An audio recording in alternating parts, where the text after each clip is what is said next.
What's happening, people? What's going on in the world of boxing?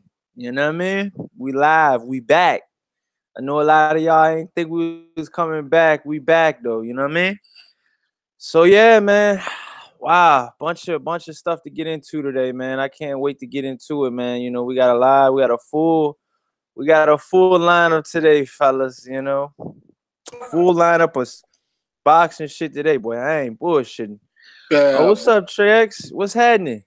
Yeah, man, you let me fall asleep in this motherfucker, man. Oh, my bad, man. I ain't mean it. My bad. I ain't mean to rock with you like that. What's happening though?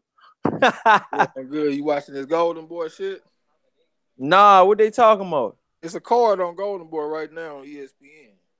Oh, all right. Who featuring in that joint? I just turned the shit on, man. I told you I just got up. Oh, okay, all right, okay.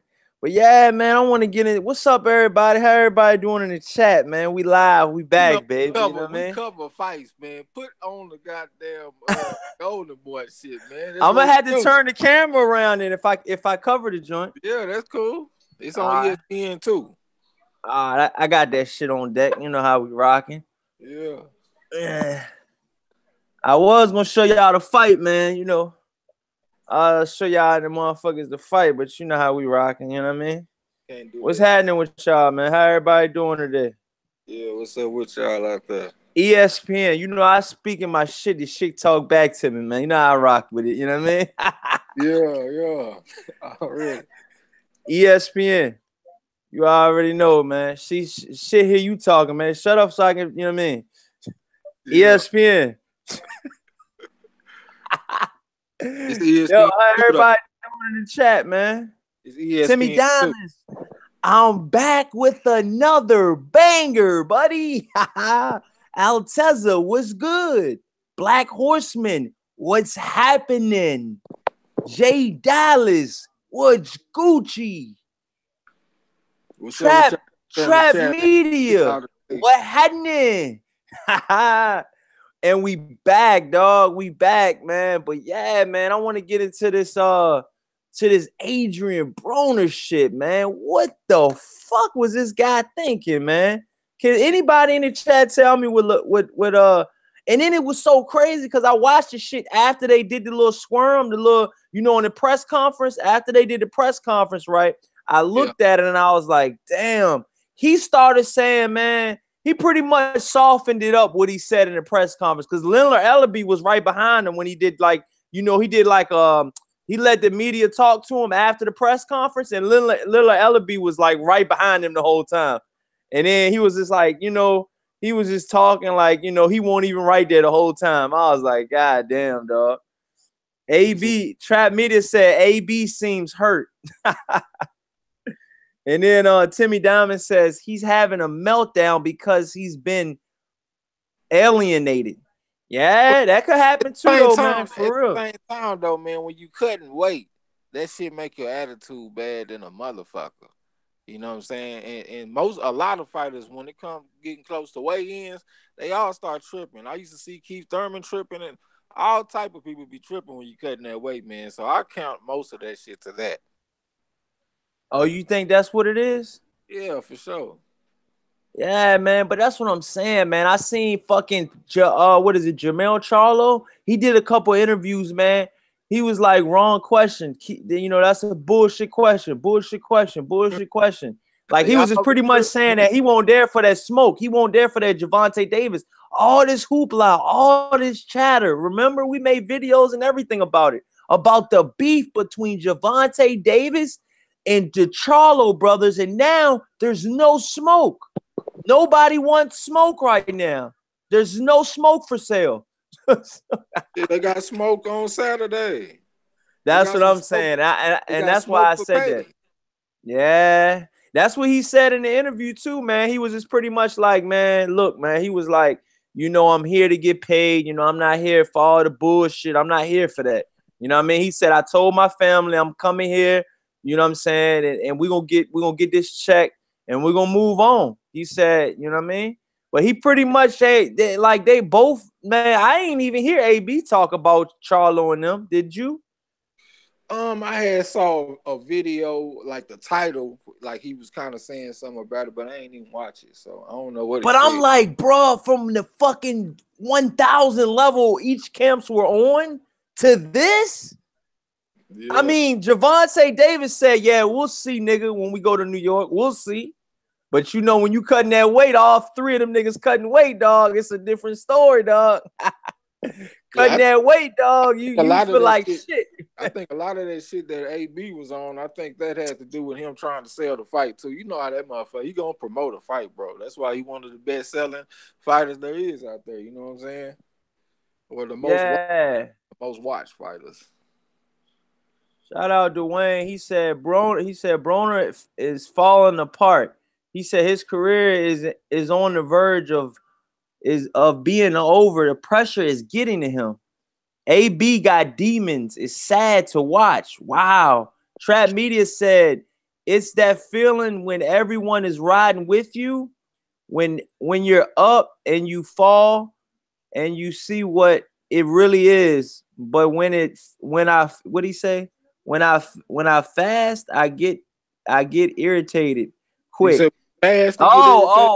He mean like when he fast, like the food fast. Okay. Yeah. When he fast, he get irritated quick too. But it's all a little deeper with AB. Yeah, that's what I'm saying, dog. That's all I'm saying, man. Shout out to everybody in the comment sections, man.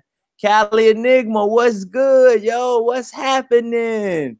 But yeah, that's what I'm saying, dog. Like, it's one of those things with Charlo, man. It's like one of those things, man, where you gotta, the motherfucker, man, it's like they talk so much shit, dog, and then when it comes down to it, I feel them, though. I think they bought that shit, dog, but I think somebody told him, like, dog, don't start no shit in New York, dog, or you ain't gonna get no more fights type shit. I think it was on some shit. Like, I think Al Heyman might have, Al Heyman might have, why put that strap on him, you know what I mean? Like, put that, you know what I mean? Well, I don't think it necessarily requires all that. I mean, you can be about that action, but at the same time, when it get time to handle your business, you ready to handle your business. To me, I see some fighters that's ready to get it on Saturday. You know what I'm saying? That's what I'm saying, dog. And dog, you seen fucking Jermell Charlo's eyes, dog? They were sucked in like a motherfucker. Like, he looked over, like, and I looked through his glasses, and dog, his fucking eyelid was all the way behind his fucking, like, eye. This shit look crazy, dog. I said, damn, he's definitely drained, dog. Definitely. He be eating good in Texas. You know what I mean? You should know, Trey X. Yeah, shit, I had some barbecue today. Texas meals, dog. Them Texas boys ain't missing no meals out there, dog. Real talk. I think so be all right though, man. A lot of these fighters be looking like they close to death. My boy Earl Spence be looking like he drained when he get ready to fight. You know what I'm saying? That's just the fight game right now. Yeah, that's what I'm saying, dog. Like, and that's another thing too, man. Mike Tyson used to do some outlandish shit in the press conference, but he ain't have to cut weight, so he won't even. He could like just feel like an animal in the fucking in the press conference and not have to suffer, through the weight drain and all that shit. You know what I mean? Like all these other fighters do. It's different. It's different variables with heavyweights at press conferences and then no other fighters. You know what I'm saying? Because other fighters already probably got a chip on their shoulders because they got to cut weight. In every other weight class, you got to cut weight except heavyweight. So when Deontay Wilder, I seen Deontay Wilder bring a whole fucking thing of cake to the fucking press conference. He eating that shit before he got on the scale. Y'all remember that shit? Them heavyweights, Bomb Squad. Them heavyweights be the only motherfuckers that look happy at the press conference. Motherfuckers want to eat it all up. That's what I'm saying, dog. And it's that weight, dog. That weight is a motherfucker, man. To get some of that weight up off you. I think motherfucking Charlo getting big though, man. Like, to see him like this already, he still got another day to be like this. He was already cottonmouth. He kept going like this. I was like, damn, his mouth looked dry as shit. Sometimes they'll chew bubble gum or something. But man, I think Charlo, man, that weight, man, I don't know. Maybe I didn't know he was gonna be that much bigger than his other brother. His other brother at 54, he at 60. So I'm thinking, can the Charlos move up to 68? Let me know in the comment sections, y'all. How would the Charlos do in a 68? Because the motherfucker looked like he cutting some weight to get to 60. Well, Jamal, he looked big enough for 68 because he tall, he's 6 foot. But at the same time, when you see him chewing gum, that's cutting weight too. You got to chew gum and work the saliva up and spit the shit out. Most of the time, you spit that shit in the cup. I used to have this shit all in school and shit, walking around with a nasty ass cup, chewing gum and spitting it and shit. That's part of cutting weight, bro. And when Oh you get yeah, to I high, already knew, but I ain't had that much. Like I didn't have that bad of a weight cut. You know what I'm saying? Like I was a skinny kid growing up. You know what I'm saying? And I just then after I hit puberty, my nuts dropped. I fucking gained like 30 pounds, dog. Like that summer, I gained like 30 pounds, grew 4 inches from 18 to 19. But yeah, man, to be honest with you, man, that weight cut is a motherfucker though, dog. So with that being said, man, Adrien Broner looked like he was out of it. Charlos looked like they were out of it. And pretty much, Gervonta Davis looked like he was out of it as well. What are y'all saying in the chats? I say this. Adrien Broner look a hell of a lot healthier than he did going into his Garcia fight. Because Oh, that I fight, seen some of he those pictures, he dog. he mismanaged his weight horribly. Going into Oh, that fight, the fight was at 140 and he weighed in at 138.6. He was saying that he was on weight leading like weeks leading into the fight. And this time it looks like his weight has been managed a lot better this time. yeah, and that's what I was gonna ask you guys in the comment section, man. Do you guys think that maybe like Gervonta Davis could move up anytime soon, or maybe like a Charlo could possibly move up anytime soon? Because I understand that it's one thing to say you're gonna do something, but none of them have control over their bodies. Sometimes the body just is meant to grow. You know what I'm saying? And sometimes some of these fighters that are saying that they're gonna get all these belts in these weight divisions, they're still young. They're not gonna be able to do that for that long period of time. You know what I'm saying? I think that it already is evident that Charlo moved up one weight division already. He went from 154 to 160. He didn't do that by choice. He did that because he had to. That fucking weight guy, he had to get that weight up off him. You know what I'm saying? And that weight won't come up off him at 54. So he went to 60. Real shit though, dog. Most of the time when you get to be about 20, 27, 28, you put on like an extra little 10 pounds or something, especially when you get close to 30. So it's very expectable for a fighter to move up around that time.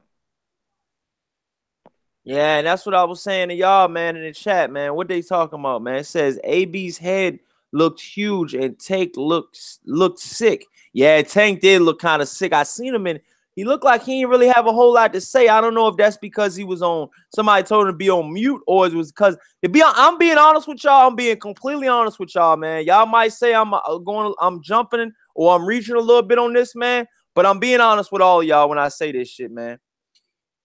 My personal opinion right now, dog, is I think that all three of the main event fighters, all the black fighters are a little bit drained. I don't know about the Mexican fighters. I don't know about all that. You know what I'm saying? All I seen was Gervonta Davis, Broner, and fucking Gervonta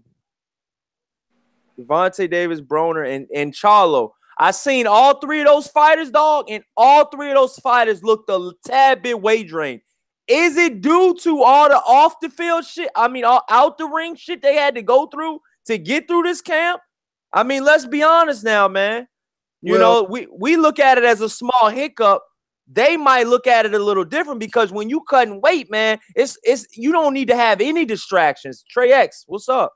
Well, to me, I gotta wait till the weigh-ins before I say that they drain. Like the main thing that I look for to see if a fighter's drained is that main muscle in the neck that originates behind the ear. If I can see that muscle like very like distinguished and it like sticks out and shit, that's when I start leaning towards a fighter might be drained. You know what I'm saying? So I gotta hold that judgment on that.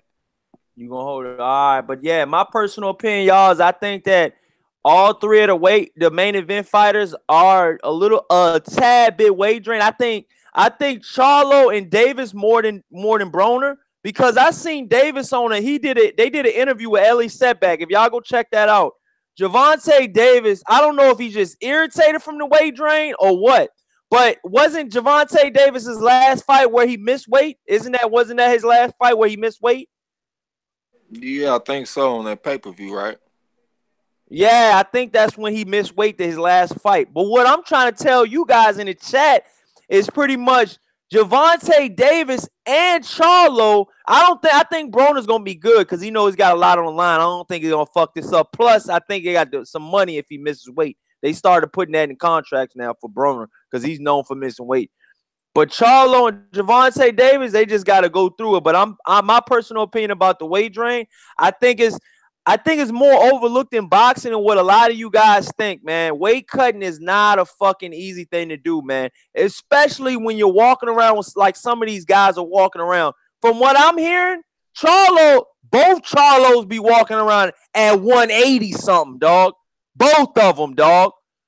You know what I'm saying? But times is changing, man. Folks are learning how to cut their weight. That's why you have dudes like Earl Spence that can walk around at my size, 175 type shit, and then get down to man, you a small ass nigga, yo. What you say? Yeah, I bet I put them hands on your motherfucking ass, though. You know what I'm saying? Yeah. But like I was saying though, I think that cutting weight is coming down there becoming like an art form to a lot of these dudes. You know what I'm saying? So I think they'll be all right. Yeah, that's what I'm saying. Champ Ross says it's crazy to see some of these fighters stay at the same weight class for years and years, like Triple G. That's the exact thing I was thinking, dog. And a guy like Chris John, 126. Yeah, I don't know too much about him. Trap Media said Charlo NYPD was everywhere due to the gang threats. AB was sonning Charlo like who? Wow. Timmy Diamonds, 175. Laugh my ass off. He's talking about you, Trey X. I want y'all to think about something. Yeah. How many real big old people do you know what time it is, motherfucker? Get them goddamn push-ups ready, dog. You know what time it is. How many real big old people do you see? Go do a little bit of research. You will see that once you. Hey, Alteza said, "How tall?" Let me make my point. But Alteza's talking to you. Hey, Alteza's talking to you. He said, "How tall is Trey X?" All right, I'll respond to that in a minute.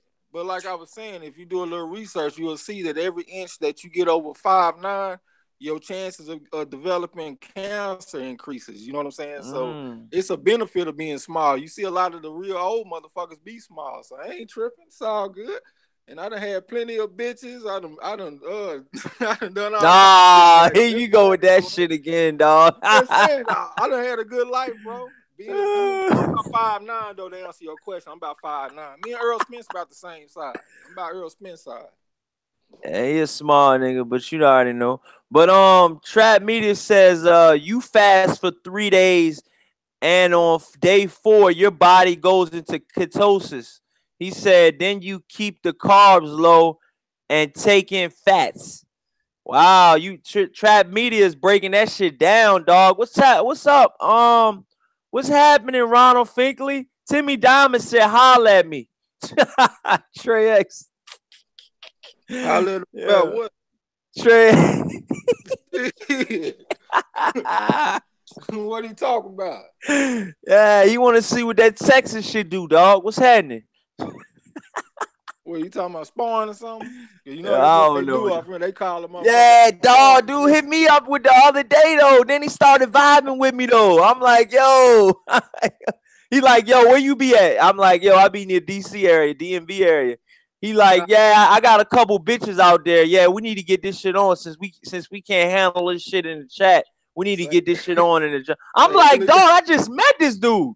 I ain't even never seen that dude in the chat before till that day, dog. He talking about, yeah, I'm gonna come to Dallas. I'm gonna come to the DMV area. I got 2 bitches that I know in B-more, dog. I'm gonna come holler at you. He said I already got a joint with Black Fight Fan or some shit. You know what I'm saying? I guess him and Black Fight Fan got some shit going on.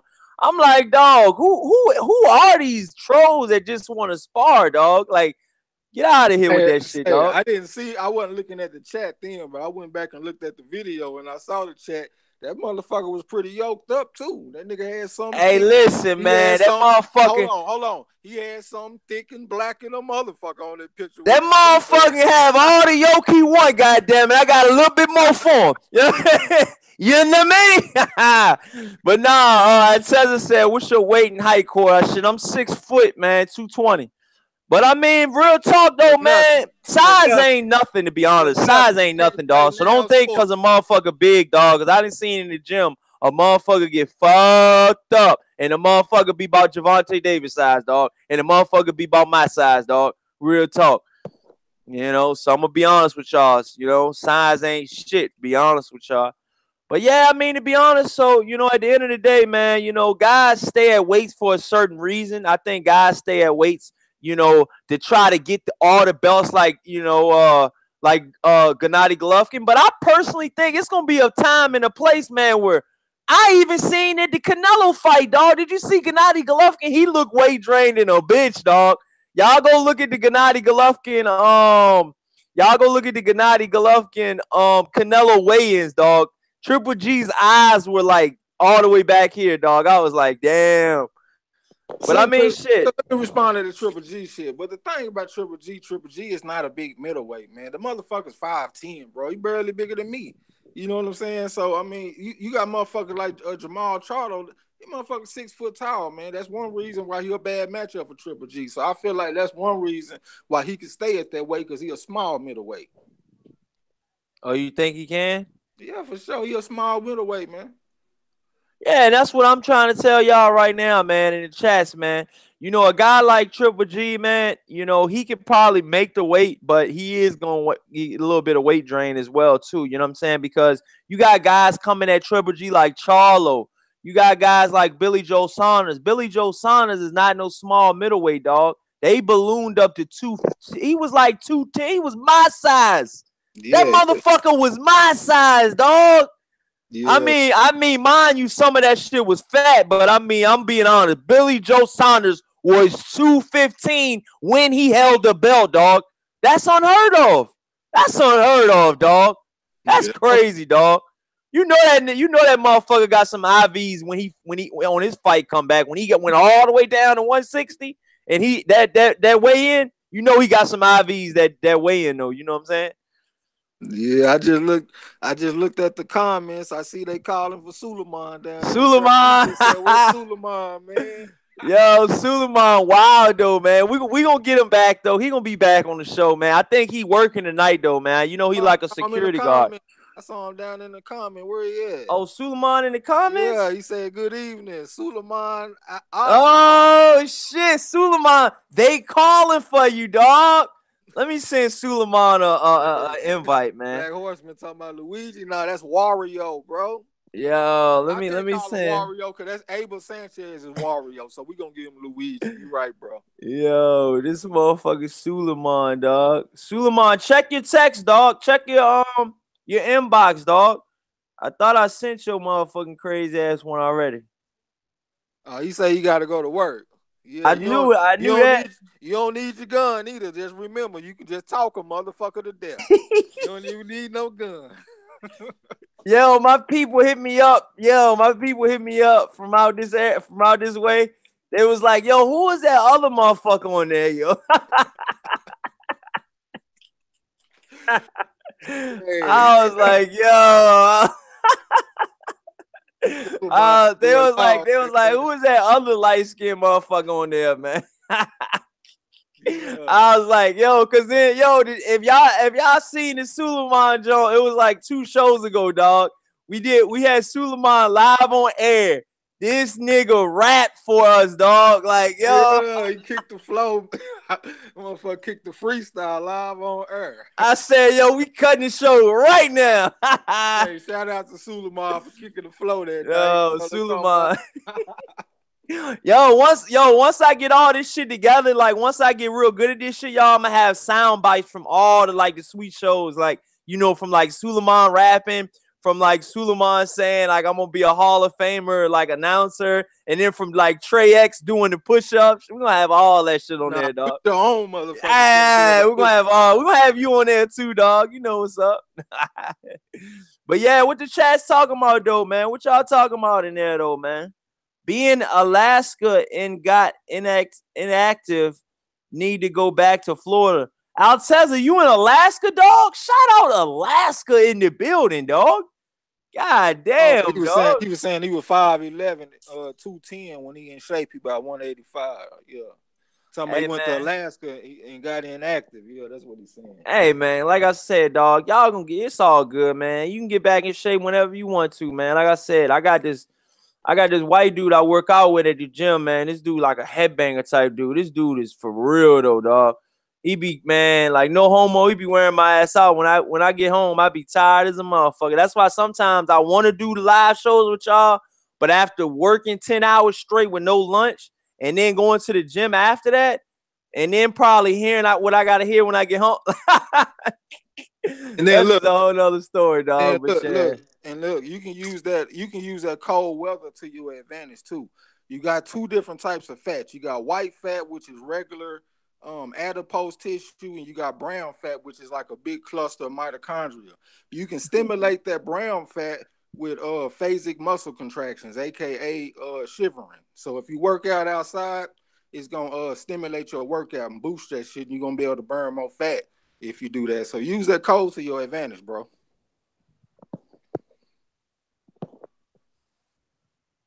yeah, wow, yeah. I mean, that's what I'm saying, dog. Like, guys in the chat, you know what I mean? It's all good. Y'all can get shape. Everybody gonna be in shape one day, you know what I mean? Just do it whenever you can, man. Don't go out, don't lose your mind trying to get in shape because trying to look good for somebody else. Fuck that shit. Just stay in shape to be healthy so you don't get diabetes. Pretty much my whole family got diabetes, dog. So I ain't trying to get that shit. My uncle just died about a year and a half ago about diabetes. That shit real, dog. So I just try to stay in shape, get my motherfucking heart good, and I'm good. My organs good. So that's all I gotta say about that.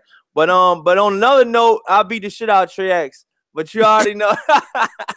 I'll give you one round. After one round, your ass will be ready to go. I guarantee you. Yeah. But nah, though, man. So look, so I know Suleiman had them crazy ass bets for this week, right? So Suleiman pretty much picked. If y'all never heard a guy on the show, Suleiman picked. He picked Cellular. What's his name? Cuellar. Yeah, Cuellar. He picked Cuellar against Gervonta Davis. He put Centino, and these are knockouts. These aren't unanimous decisions. He picked Cuellar for knockout. He was gonna knock Gervonta Davis out. He picked Centino to knock Charlo out early, and he said early, mind you, early too though. Then he said Jesse Vargas and Adrien Broner. I think he said that would have go to decision. Yeah, he gave Broner the benefit of the doubt, you know. Yeah, say I'm looking in the chat, man. I see you, Black Horseman Production. Say, bro, if I'm off, my nigga, I'll come on there. Ain't nothing, you know what I'm saying? Mike Biggs Boxing was good. I want to say something to y'all. I got to make a confession to y'all, man. Say, y'all don't beat me up too bad about this, but I bet $100 on Adrien Broner today. Oh no! I had to bet 100 on the can man. I was looking at the can man. The odds had shifted. They had took Adrien Broner from -120 all the way up to +105. So what that mean? He the underdog?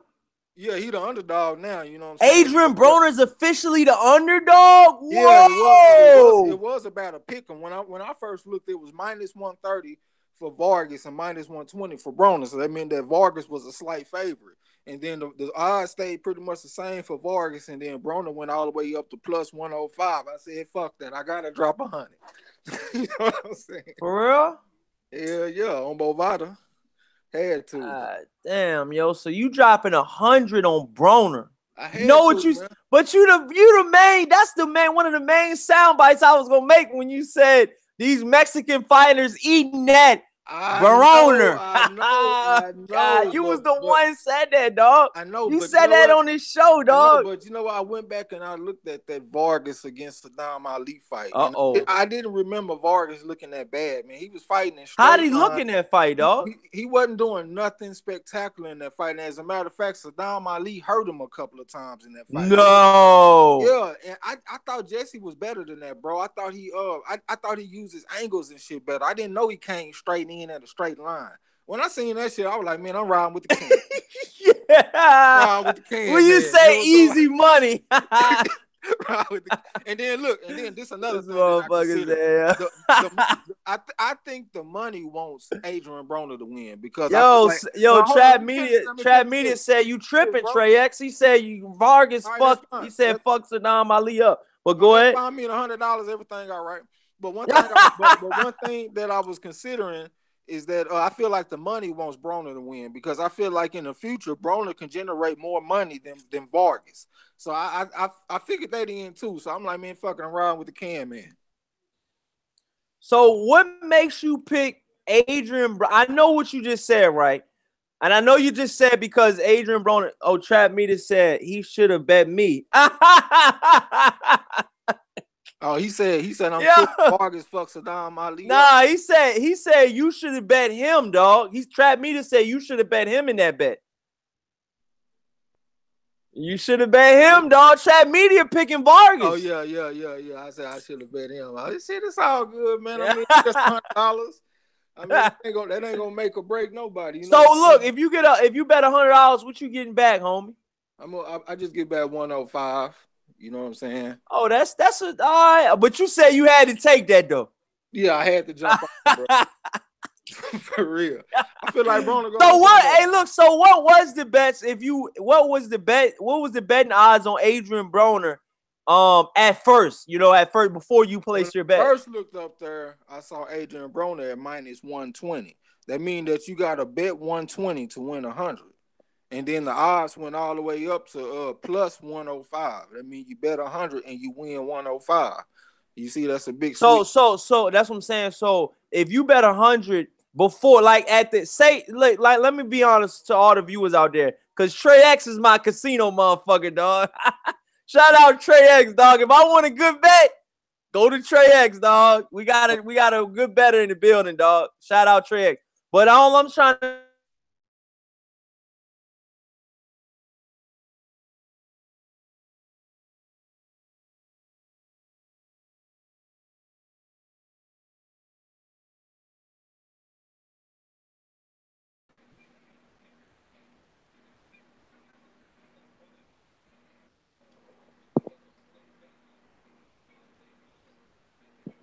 What the fuck happened?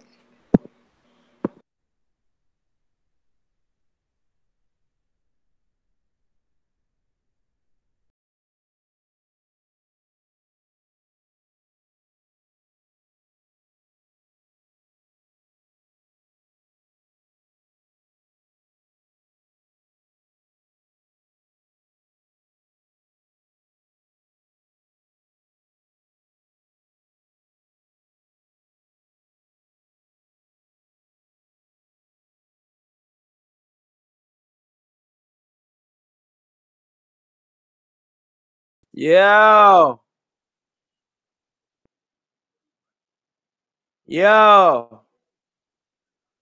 Can y'all hear me? We back? Can y'all hear me? If we back? My fucking computer died on the load, dog. I think we back though. What's happening? Yo, Trey X, my computer died, dog. Damn, I forgot to charge it going up. I said, oh man, cause my dumb ass, I was looking at you know how you looking at the charger and you like, man, fuck, man. I'm gonna get to it in a minute. I still got a little bit longer left. We started talking now that the time be flying when we be talking, dog. But yeah, like I was trying to tell everybody before we had that, that mess up. I'm sorry, y'all. Forgive me, dog. My bad about that, though. Shout out to everybody that stayed through, though. Through and through. But so yeah, if you put $100 down on Broner, before the odds switched, because something must have made the odds switch, because you normally don't see this, right? Trey X, right? I mean, when it get close to fight time, that's when you will start seeing the money come in, and it like the money will take a side pretty much, so you can either ride the wave or be a contrarian. You know what I'm saying? But that's what I'm trying to say. If you put down $100 on Broner before the bets changed, what would you have gotten back if you were to put money on Broner with $100? Basically $83. So it basically went from, if you bet $100, it went from winning 83 up to 105. You see what I'm saying? Oh, okay. So you pretty much wanted to do it for that $15. I mean, but that's $22. That's like 20% off. You know what I'm saying? Oh yeah, I feel. What you say? You a smart betting man. Oh Oh yeah, Yeah. I don't really talk about myself a lot, but my pops is a professional gambler, bro. That's where I get all this shit from. Nah, yo, you serious, dog? I can do some shit that you people would not believe. He taught me the pad Trey roll. X, don't Hold on, Trey X. Are let you me say this. serious, Let me dog? say this. He taught me the pad roll game when I was 14 years old. I know y'all probably don't know what that is. Google that shit when you get a chance. They got everything on Google now. You know what I'm saying? I can flip the odds on that shit. Like let's say me and you went to a dice game together, because that's really my expertise. Me and you went Oh, to a my dice game. dad get busy with those dice, Hold on, dog. let me explain. Let me explain. If me and you went to a dice game together, and let's say I'm shooting 20, betting 20, you can come up and you could come up and bet against me, against somebody else. You could be like, man, fuck it, he ain't gonna hit that shit. I can miss the shit on purpose. I lose the 20 and I lose the 40 that I bet up front, but we will win 200 on the back end and profit 160. That's the kind of shit. Oh, That's the kind of shit I can. whoa. Well, you know what I'm saying? Trey X, the Wolf of Wall Street on the low. Nah, but for real though, if y'all think I'm bullshitting, Google pad roll when y'all get a chance, and you'll see what I'm talking about. Yo, Ronald Finkel said, nigga, I'm black. Get the fuck out of here. I don't know who he was talking to, but yeah, but that's what I'm saying though, man. Oh yeah, Lopez Gonzalez fight, y'all. We are still watching the ESPN fights on ESPN2.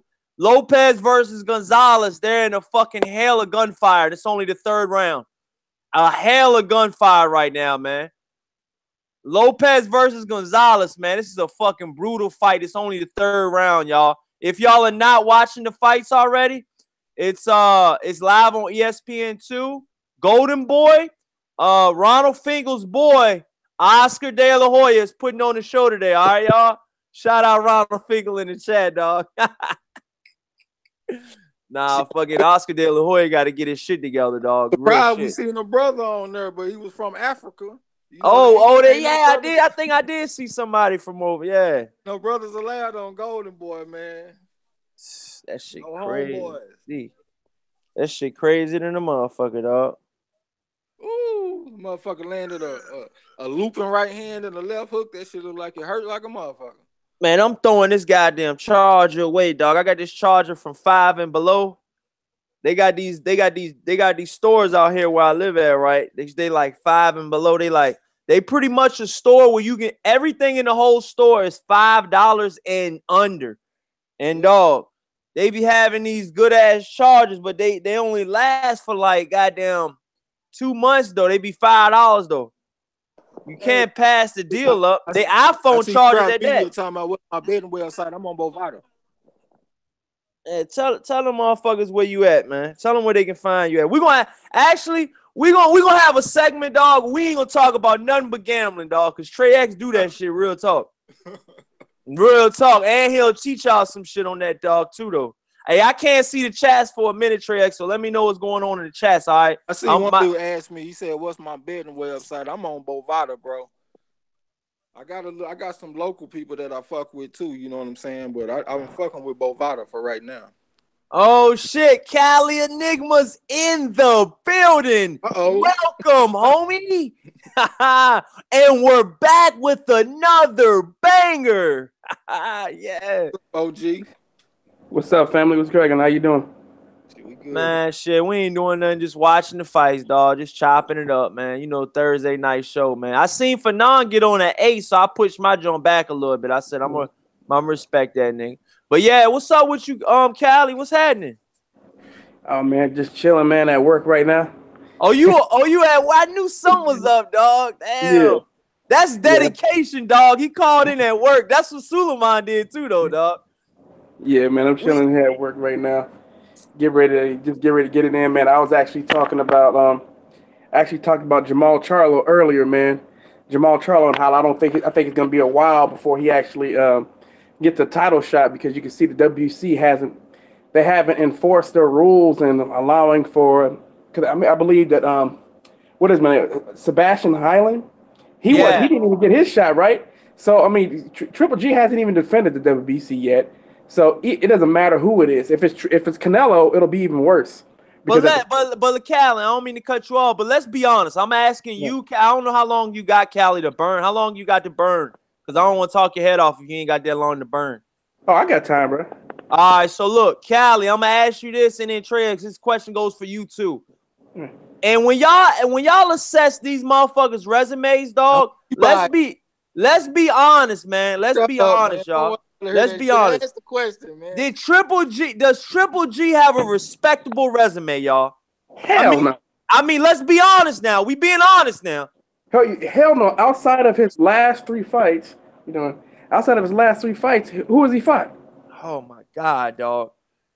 Ooh, I'm just glad Suleiman ain't in here right now. Yo, so Trey X, I mean, how do you feeling about that though? What's up with Triple G's resume, man? Are you feeling it? Does he have a respectable resume? Hey man, Cali Enigma just gave it to you like God gave it to Moses. The straight truth. So Cali, why do you feel like that, man? I mean, do you not feel like Curtis Stevenson's is a reputable opponent, or David Lemieux?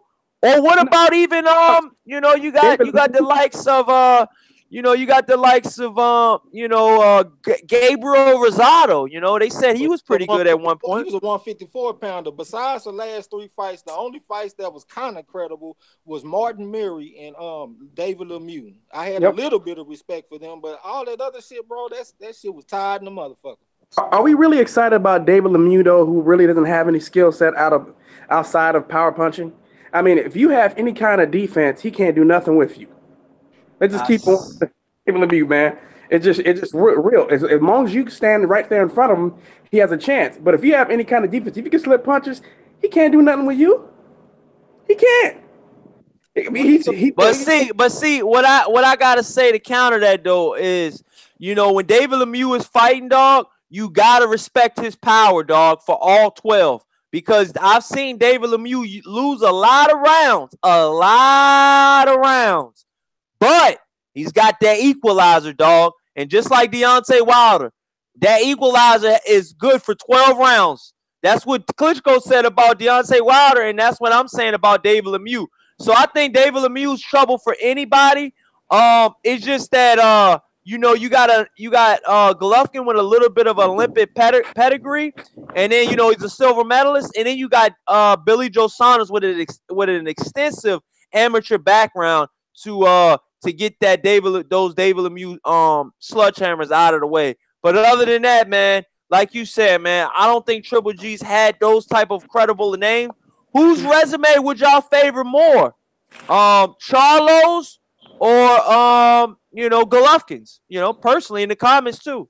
I got Charlo, man.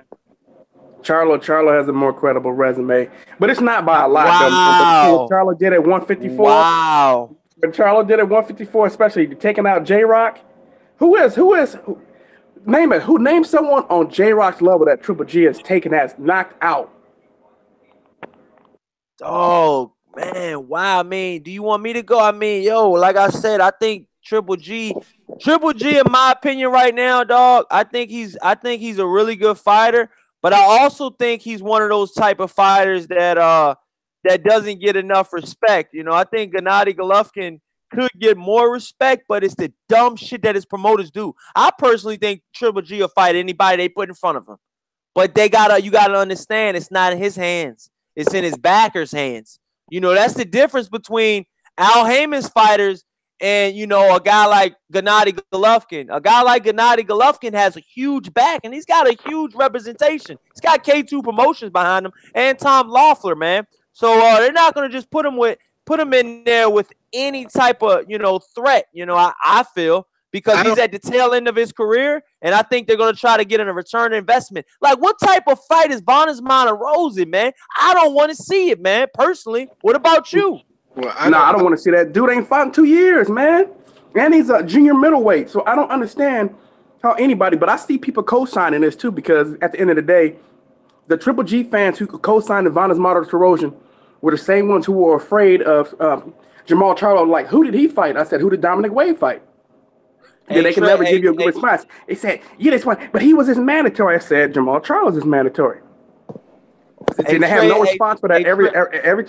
What? Hey Trey X, read the comments too after Callie's done, because I can't read the comments right now. But back to you, Callie. What were you saying? Yeah, so I always counter that. They be like, well, he needs to bring more money to the table. I said, how much money did Dominic Wade bring to the table? Good point. I always got to they keep trying to come up with other stuff, but then they just dip out after that. So yeah, what they talking about in the comments, Trey X? Well, shit, where you want me to start at?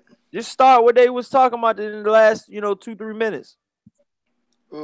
Shit, they talking to each other.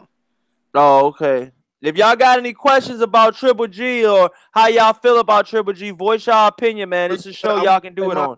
On who got the better resume. I ain't no Triple G supporter or nothing, but I probably have to give Triple G a little edge over Charlo's resume.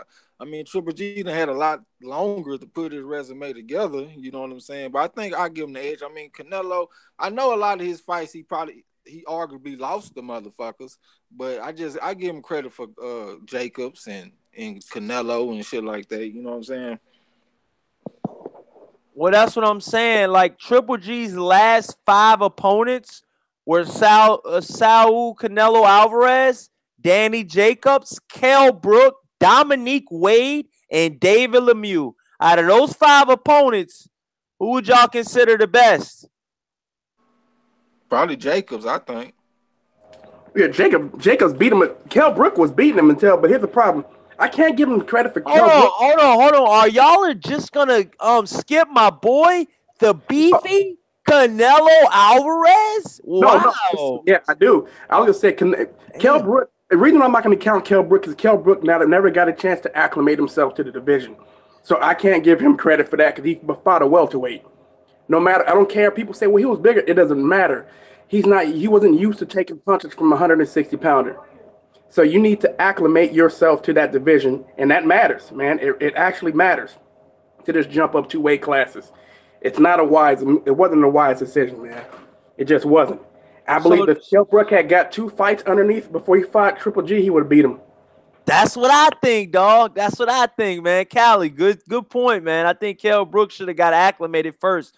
But I want y'all's opinion. I want y'all's fair assessment on this, man.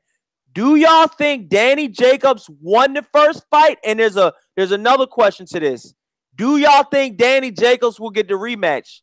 Trey X, I'm going to let you go first. Man, you know what? I always say I'm not a good judge when it comes to watching these fights, bro. I always got to watch the fight several times. I feel like a judge has a hard job. When I first watched that fight, I felt like nothing won. But every single time I went back and watched that fight after that, I felt like Jacobs won and the margin got wider and wider every single time I watched it. The wider and wider margin for who? For Jacobs. So you had Jacobs winning after it was all said and done? Yeah. Now, the other question was, do you think Jacobs will get that get back that he deserves? Hell no.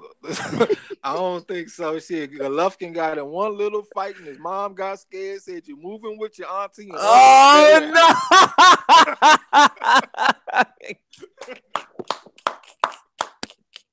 No. That was a good one right there, dog. I needed that one. Go ahead, Callie. Let her rip. Oh shit, yo. The answer is hell no. He ain't gonna ever get a rematch. I mean, Triple G, his team argued for Andre Ward to rematch Kovalev after his first fight. But as you can see, Triple G went out of his way to not fight Danny Jacobs because Danny Jacobs was supposed to be the fight to set up, of course, Canelo Alvarez. So he ain't ever fighting him again, bro.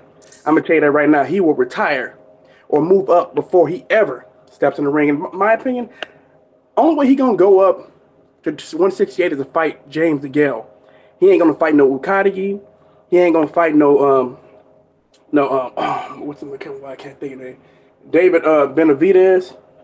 He ain't gonna fight no Caleb Plant. He ain't gonna fight anybody who can actually fight.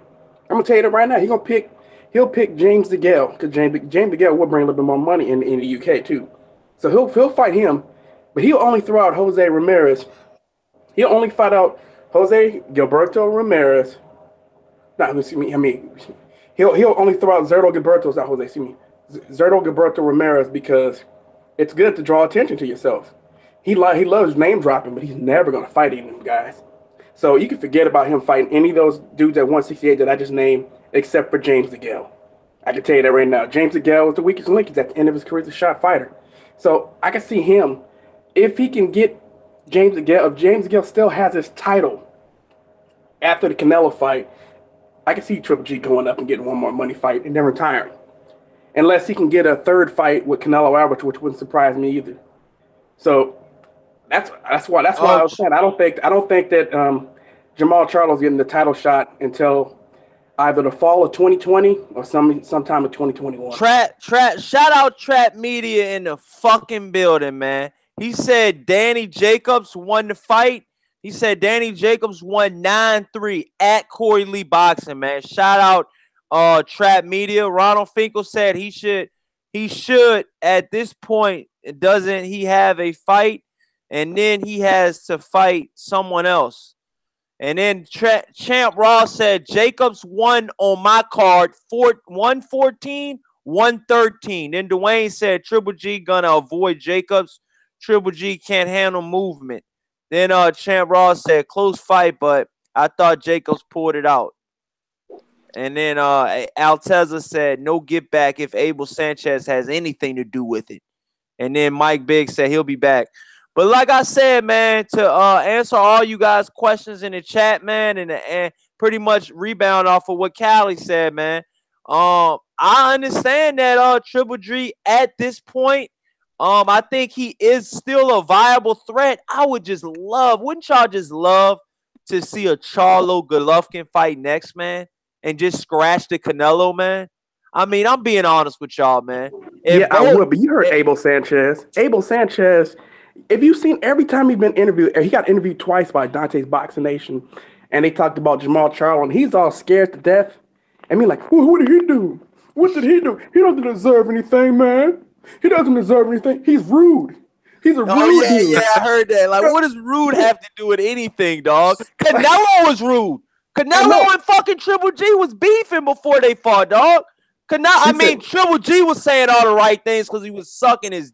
You know what I'm saying? I ain't gonna say it on air, but I'm just saying. He want that money. He want that bag, man. Yeah, man. He got that bag. But let's be honest, he didn't get that. Triple G was really hoping on that second bag, man. That second bag was the come up, man. That second bag was the come up. He didn't get that second bag, dog. It fucked up all the plans, dog. It fucked up every last plan that Abel Sanchez and Gennady Golovkin had, man. That second bag was in the plans, man. Real talk. And when you fuck up that bag, Abel Sanchez is mad. You seen him come out with that bullshit with the steak commercial. That shit was funny as hell, dog. But you see, he's gonna still fight him in September, though, right? You think that's gonna go down? I think it is. You think it is? Hell yeah. What about you, Trex? How you feeling about the situation at hand? They the perfect opponent for each other. Both of them are two of the smaller middleweights and shit. So I feel like they need each other, honestly, because I can't see them beating them other dudes right now, bro. And this is gonna be honest. This is a fair assessment, y'all. Do you guys think that Abel Sanchez is racist? Number one. Number two, do you think Abel Sanchez will allow Triple G to fight another black fighter in his career?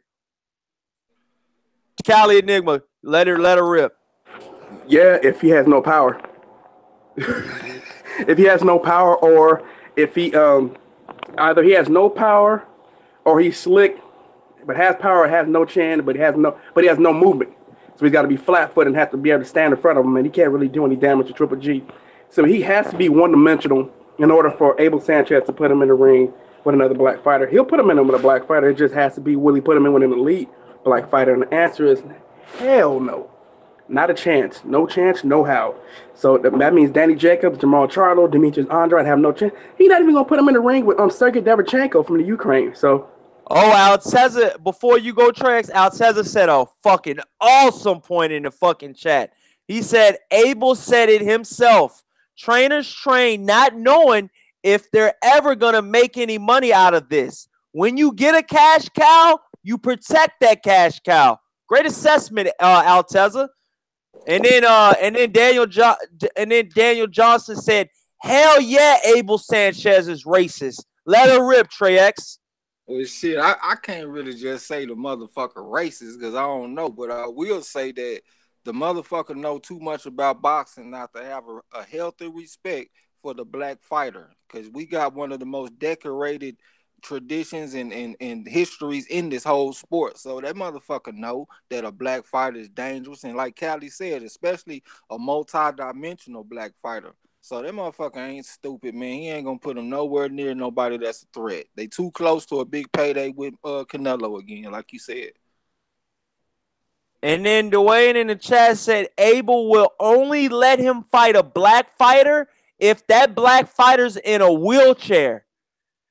No, if it's Floyd Mayweather or Floyd Mayweather. Don't forget, he let him fight Floyd too. Because they always love to talk to him. So let me ask y'all this. Who do you guys got winning right now? At Floyd Mayweather right now? Right now, Floyd Mayweather versus a right now Triple G. Let her rip. Trey X. Ooh, man, I mean, Floyd done been so inactive now, man. You know what I'm saying? So it'd be kind of hard for me to pick Floyd over him right now, to be honest with you. Triple G too big, man. Triple G's too big. I think there's at some point size matters, and Triple G is too damn big for Floyd Mayweather, man. He would walk through all of Floyd's shit. And right now, Floyd can get him respect, yeah. And right now, y'all. Oh yeah, good assessment. Right now, y'all, we are still watching the Golden Boy ESPN2 card, Lopez versus Gonzalez. It is the 8th round. I haven't been scoring it, but it is a barn burner. They're going back and forth. It is a great fight. I think it might be a Puerto Rican fighter versus a Mexican fighter. I'm not sure, but it's on ESPN. Check it out, y'all. Miguel Cotto Promotions and Golden Boy Promotions. So yeah. To get back on that, man, I want to switch subjects real quick, y'all. I want to really talk about this Adrien Broner and Jesse Vargas fight, man. This fight is gonna really. I don't think y'all understand how much Adrien Broner's back is against the wall on this, man. It's been very apparent in the media. It's been very apparent on all social media websites, and it's been very apparent in Adrien Broner's life that Mayweather and Mayweather Promotions aren't backing Adrien, the problem Broner, anymore. They're finito with Adrien Broner. That's why he acted up at that press conference. And I'm going to be honest with you guys. I want to know y'all assessment on this, and I want to know if do you guys blame Adrien Broner for not fucking with Floyd Mayweather? Because Floyd Mayweather is known for going back and forth with his fighters. Let her rip, Callie. To be honest with you, Floyd been not fucking with Adrien Broner. The thing is, I don't understand why Adrien Broner continues to actually come back to him. It's been obvious for a long time that Floyd ain't really fucking with him. I mean, Floyd, he even said it himself. I think in like another interview or something, he said Floyd loves to sun him. You know what I'm saying? How AB's son Jamal Charlo, that's the way that Floyd does to AB. Wow. You know what I'm saying? So, and AB like, man, why you keep doing that? I'm like, why you keep fucking with him? Yeah. Yeah. It's like, come on, bro. Leave him alone. You know, if anybody who's trying to be friends with Floyd should know one thing. Floyd wants you to, brush his ego. It has to be about Floyd. And if it's not about Floyd, unfortunately, AB is too much like Floyd, and that's where they clash, if you know what I mean. AB needs the same kind of attention that Floyd needs, but I think AB does have some better traits than Floyd does, too, so at times. It says Ronald Finkel. I don't mean to cut you off. It says Ronald Finkel in the chat says, Corey Lee, mark my words. Adrien Broner gonna fuck that boy up. Go ahead, Callie. Wouldn't be surprised too, because I think that it wouldn't surprise me. I think AB is seeing Floyd on the other side of the ring. I don't think he sees Jesse Vargas, man. That's a good I point. think, I, you know what I'm saying? I think he's looking at Floyd, and I'm thinking that he sees Jesse Vargas. 'Cause Jesse Vargas is smiling when they brought up Floyd's name. Jesse Vargas is smiling. He knows. So we know right now that Vargas is part of TMT, without actually being a part of TMT, but he's TMT. At least that's been the appearance during this whole buildup. I don't know if you guys been paying attention to his interviews. They've asked him about Floyd a lot of times, and he's always smiling. And he said he said he's been friends with Floyd since he was a little boy. So Yeah, I seen that. I seen him and Gervonta Davis was real friends from back in the day. And to be honest with you, I said it on another show, Callie. I don't mean to cut you off, but I said it on another show that Adrien Broner was technically supposed to be promoting Gervonta Davis first, but he didn't have his financial backing first, and he didn't have his promotional company first. So he let that's when him and Floyd Mayweather was cool.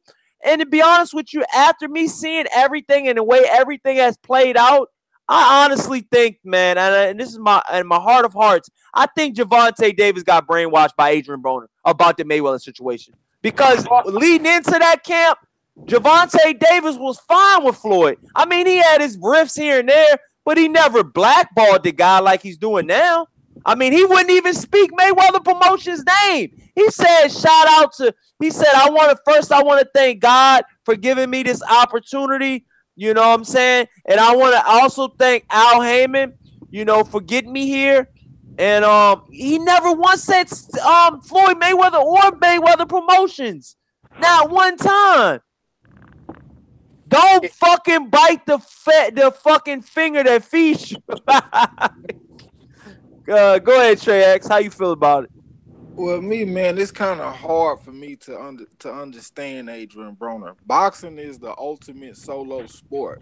So when you got a dude that's constantly looking for validation and friendship from another guy, that's just kind of weird to me. Like me, I gravitated to boxing because I didn't like being in teams and shit. Y'all might not believe it, but when I was young, I was actually a fucking wheel linebacker and shit when I played football.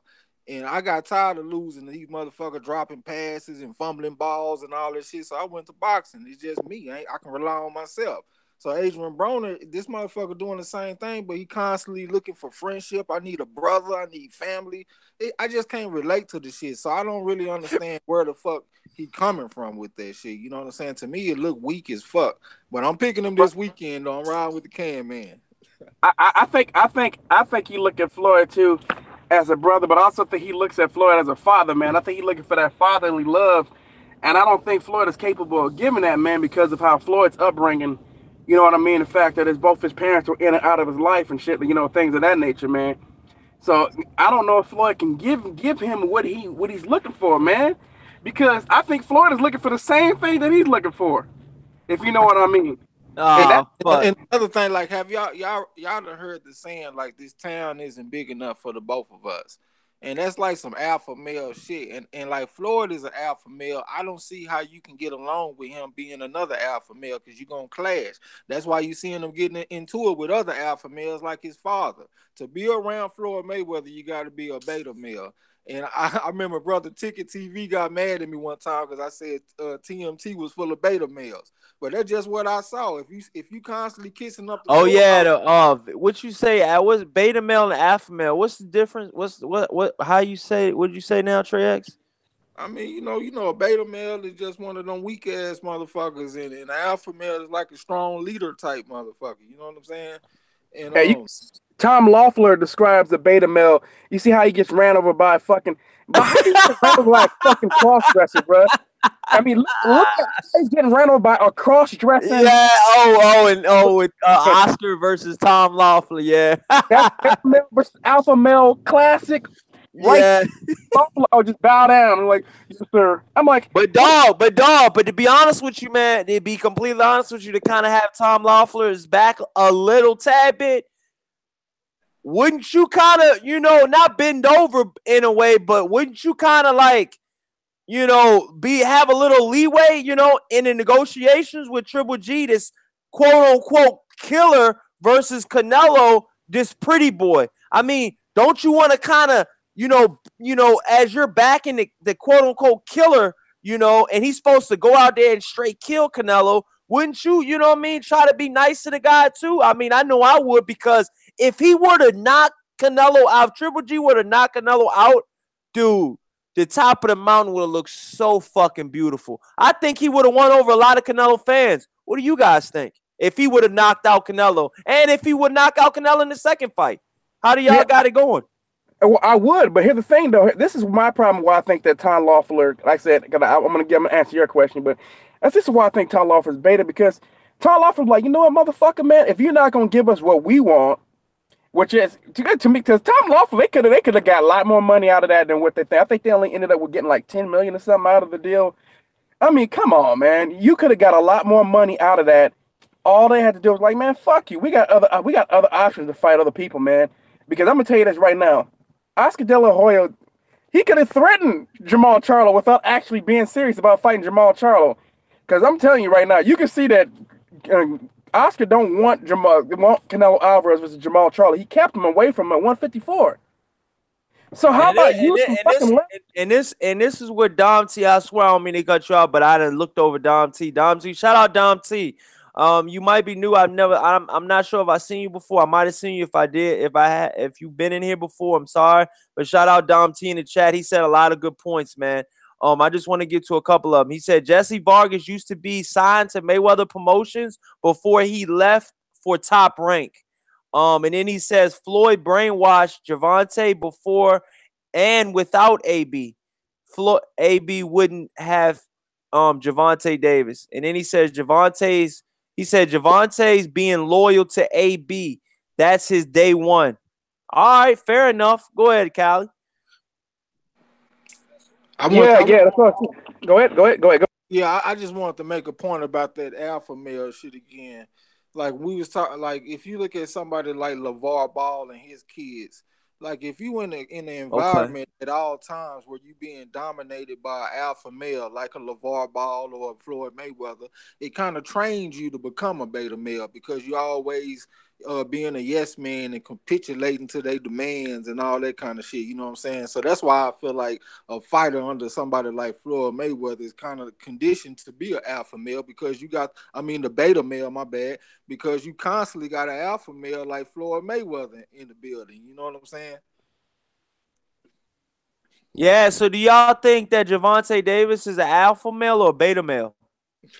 Because of some of the ways he's acting. Be honest though. He came out with a beta male today. What he talking about that he think it's dumb to rush a fight between him and Lomachenko, man. That's not an alpha male, dude. I'm sorry. Yeah, that's clear male. And what's beta male? What'd you say he do? No, I said you heard what he's talking about. He not ready for Lomachenko. I was like, he said that. Yeah, he said that it's dumb for him to face Lomachenko this early in his career. I'm like, what? No, he didn't say that. Yeah, he did. There's a video, bro. There's a video on YouTube, bro. No, I gotta hear that shit. I don't believe it till I see that shit, dog. No, yeah, you can watch it. If you can watch, you got a video. He's on video. Nah. Because he was saying that he was gonna fight Lomachenko. He said that it was his promoters and stuff that was holding him back. Yeah, he was saying that he think that it could be like a pay-per-view fight in a year or two. So he didn't understand why they were in talks with Top Rank and shit. You know, it did look weak as fuck. What? Gervonta said that? No. Yeah, that shit was super. This is news to my ears, man. Wow. Gervonta? Yeah, it's on there. You want me to shoot you a link to it? Yeah, man. I might have to play that shit live or something, man. Y'all, anybody in the comments heard about this so-called interview where Gervonta Davis, what did he say, Callie? Specifically, Callie, what did he say? Let me paraphrase a little bit. He was talking about, he basically just said that, it's a little too early to get rushed into it. He did bring up that that he wanted to be a pay-per-view fighter, man. So he feels like in about a couple years. I'm gonna say this. I hate to say this because I'm not saying from a business standpoint. From a business standpoint, he's actually absolutely right because he needs like a couple more years to get his name up there. You know what I mean?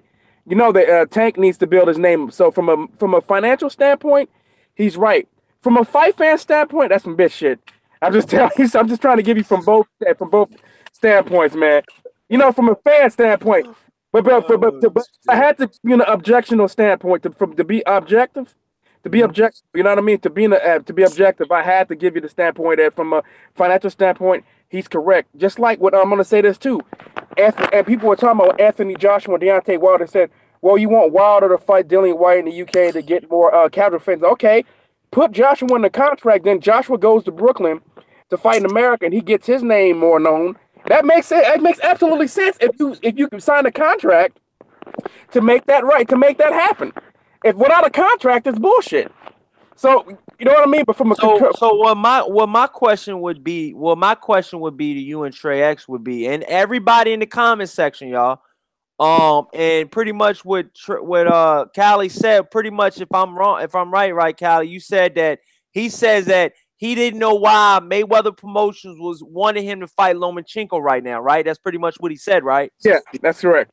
Okay, now I want to know after hearing that come out of Gervonta Davis' mouth, because I haven't heard it yet. I'm going on what Callie says and what Trey X says. But after hearing that, y'all, do you guys think that Gervonta Davis might be just a little bit scared of a guy like Lomachenko? Let's be honest. You got a growing-up child that still acts like a child, and you got a full-fledged adult in his prime. I'm being honest. I don't know if he's afraid. I don't know if he's afraid of him from standpoint, because let me say this, because Lomachenko can't hurt him. I think he'll be afraid of taking my bad. Shout out Larissa Johnson in the chat. She said, here's the link, guys. Shout out Larissa Johnson. Yeah, I just shot you the link. I just shot you the link on this Google Hangout shit too. Okay, yeah. Larissa in the building. All right, go ahead. Yes. Let me say this. So yeah, I don't think he's afraid of him, because I don't think Lomachenko can actually hurt him from a power standpoint, but I think he's worried about losing. You know what I mean? And getting embarrassed and looking bad. I think it's more of that than he is. You know what I mean? Because people think there's different kinds of fear. It's more like, because you can be afraid to lose to somebody without actually worried about getting knocked out. With Joshua for a while, I think he was worried about getting a fucking massive concussion. I can understand why motherfucker would be worried about getting hit by Deontay Wilder. Deontay Wilder gives massive fucking concussions and permanent brain damage. No one's excited to get in the ring with somebody like that unless the money. You made that shit sound so brutal, Cali Enigma. Golly. But you know, it's said massive concussions, massive brain injuries. You're never gonna be the same getting in the ring with Wilder. You're not. But you saw Luis Ortiz drilling on the mat. Lomachenko's not going to do that to you. Lomachenko's not going to do that to you. But what Lomachenko can do with his great footwork, we know Lomachenko has fantastic footwork. What he can do is he can, maneuver around, make you miss, hit you 1,000 times, not with power shots, mostly with arm shots, but just make you look real bad, man. Yo, and, no one wants to get humiliated. Ronald Finkley said that nigga dead. then Dom T said, yeah, I agree with that nigga talking. Then Ronald Finkel said, bomb squad. Then Larissa Johnson said, Cali. Oh, wow. Yeah, he does. Laugh out loud. Shout out Larissa in the building. She agrees with you, Cali. And then Ronald Finkel said, Dom T, we a USA media site. And then Daniel Johnson said, I think he might be questioning his own ability a little. Overall, I think Tank will step up and handle his business. Wow. Well, so let me know what you got before you go, Trax. I just want to, and you can go let it rip. I want to know, everybody in the comment section, who do you guys got winning if the fight were to happen right now? Lomachenko, this type Lomo for Lomo, or Gervonta, or just Gervonta, if you think Gervonta Davis will win. Put it in the comments, y'all. I think Lomachenko right now, but if you give it 2 to 3 years, I got Gervonta Davis by knockout. Yeah, let me make a point real quick. I watched the Smoke City Mobcast last night where they had Bomac on, and I've been listening to Black Fight Fan TV talking about Errol Spence and Terrence Crawford, and one point that he made was like a lot of people with opinions, they not holding their own opinion. They got somebody else's opinion. And you will see that a lot in boxing, like people saying shit and they just regurgitate information that they done heard before. And I think that's a little bit with Tank too, because Tank heard these people talking about Lomachenko, how great this motherfucker is, the best since Ali, Willie Pep type motherfucker, this and that. I think a little bit of that could be at play too, that he reading these newspapers and he hearing what's being said about this dude. You know what I'm saying? What you got to say about that, Callan? I wouldn't be surprised about it. I think a lot of boxers hear what people say. To me, the best thing that Gervonta Davis could do. But all I'm saying, Callie, I swear I don't mean to keep cutting you off, but all I'm saying is, why would Gervonta say that though? Why? Why would he say that? I hear what you're saying, but why would he say that? Adrien Broner has got this man thinking about business. Dude. Man, I'm telling you, I think he's looking at the money that Adrien Broner's making and been hanging out with Adrien Broner for these past few weeks, and I think he's starting to think like a businessman. Do I agree with that shit? I think he got it wrong. I think he needs to fight tough competition because I tell you this one thing. Say what you want about Adrien Broner, but Adrien Broner, this dude ain't like he going out there fighting bums. This dude is fighting. No. Man. He's fighting good fighters, dog. He's fighting at minimum B-level fighters every time, dog. No cherry picking for Broner. Even his cherry pickers is at least a C+. Like the Amadvidov dude, what's his name? He fought that guy for the Who, Alec Verdiev? Oh, the main event ready to come down on Golden Boy, y'all. Yeah, let me Alec Verdiev. Oh, yeah. Yeah, let me say this. I said though. So if I'm gonna tell you, if Adrien Broner was still undefeated, like he had beaten Maidana and all them dudes, he would, in my opinion, he would be as big as Floyd Mayweather right now, or not as big, but at least be somewhere in that class. He really would be. You know why? Because he's defeated all the stiff competition. He knows how to promote himself with all those antics and everything he does. And he had an O on his record, or even just one loss. I'm telling you. AB would be making about 10, 15 million a fight minimum, and he'd be a pay-per-view fighter. Yo, shout out Ronald Finkel. He said Corey, he gonna fuck that boy up. But AB about to do work. Watch. He said, watch. I'm watching with you. Shout out Ronald Finkel. And yes, we will be having a live show for the fight. The fight that's going down this weekend on Saturday. You can catch it here. You can catch all the the punch by punch analysts, and we're gonna have me and Trey X and whoever else wants to come, man. Like I said, it's gonna be a lit show, man. But yeah, Trey X, go ahead and say what you gotta say. Hey, I just want to say, man, breaking news: Golden Boy Promotions got a brother in the motherfucking main event. I can't believe it. Yo, I thought you was gonna say Oscar De La Hoya just announced. Yeah, they got a brother with a taper fade in the goddamn. I see him over there with the gold tee, looking straight like Trey X over there, man. Like straight. Man, I don't know how that brother looking at the shit that Oscar De La Hoya doing and thinking, man, he got to be thinking, how the fuck can I get away from this motherfucker, man? Oh yeah, that's how they all think. All them black motherfuckers over there thinking that. Even probably some of the the shit fucked up. The guy Lamont Roach Jr., he's 16-0 with 6 KOs. He's fighting Orlando Cruz, 25-6 with 13 KOs. It's the main event and it's up next, y'all. So it's gonna be on the main event, y'all. If y'all at home, y'all got ESPN2. It's on. The fight card's on right now. Man, if you was boxing, let me ask you both right now. Both y'all were boxers right now, man. You were up and coming boxers, and you were on Golden Boy Records. What would you be saying right now if you had found out what the hell this came out? What just happened with Oscar? I just want to get you guys' take. If you were up and coming, first off, I'm gonna tell you right now that when you are in boxing, you do have to sign them fucking contracts, and some of them contracts get real ugly and real lengthy. You know what I mean? Say you got a guy like Gervonta Davis. Gervonta Davis was fighting the world title fight. What is his 16th fight?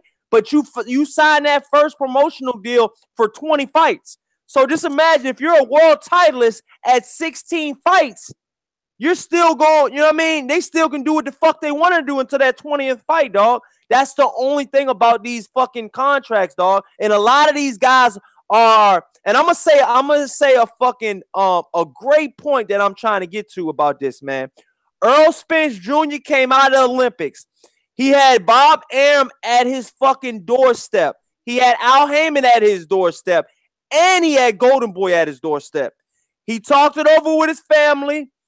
Let me tell you something. Bob Arum was offering way a significantly more amount of money up front to Earl Spence Jr. Earl Spence Jr. on record said that him and his dad talked it over, and he says, son, we're not looking for the upfront. We're looking for the longevity.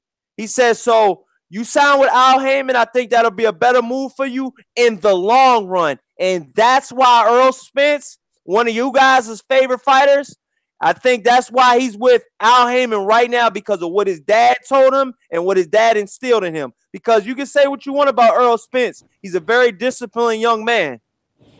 But he's his own man. But he's his own man. And that's sometimes that's better than having all the money in the world. To be able to be your own man, to be able to make your own rules and decisions, and be able to be in control of your life. You know what I mean? That's better than getting a bag or getting a couple bags. You know what I'm saying?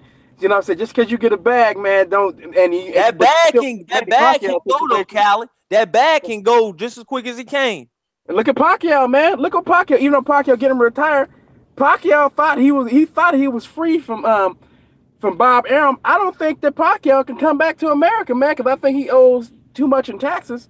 You know what I'm saying? And I also think he owes Bob Arum a lot of money. So maybe this next fight will allow him to pay off Bob Arum. That's the only thing I can think of, man, because remember, when was the last time Pacquiao was in the States?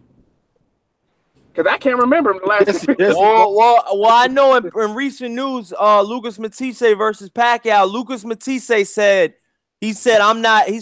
I'm dying for my belt. He said, I'm the only way.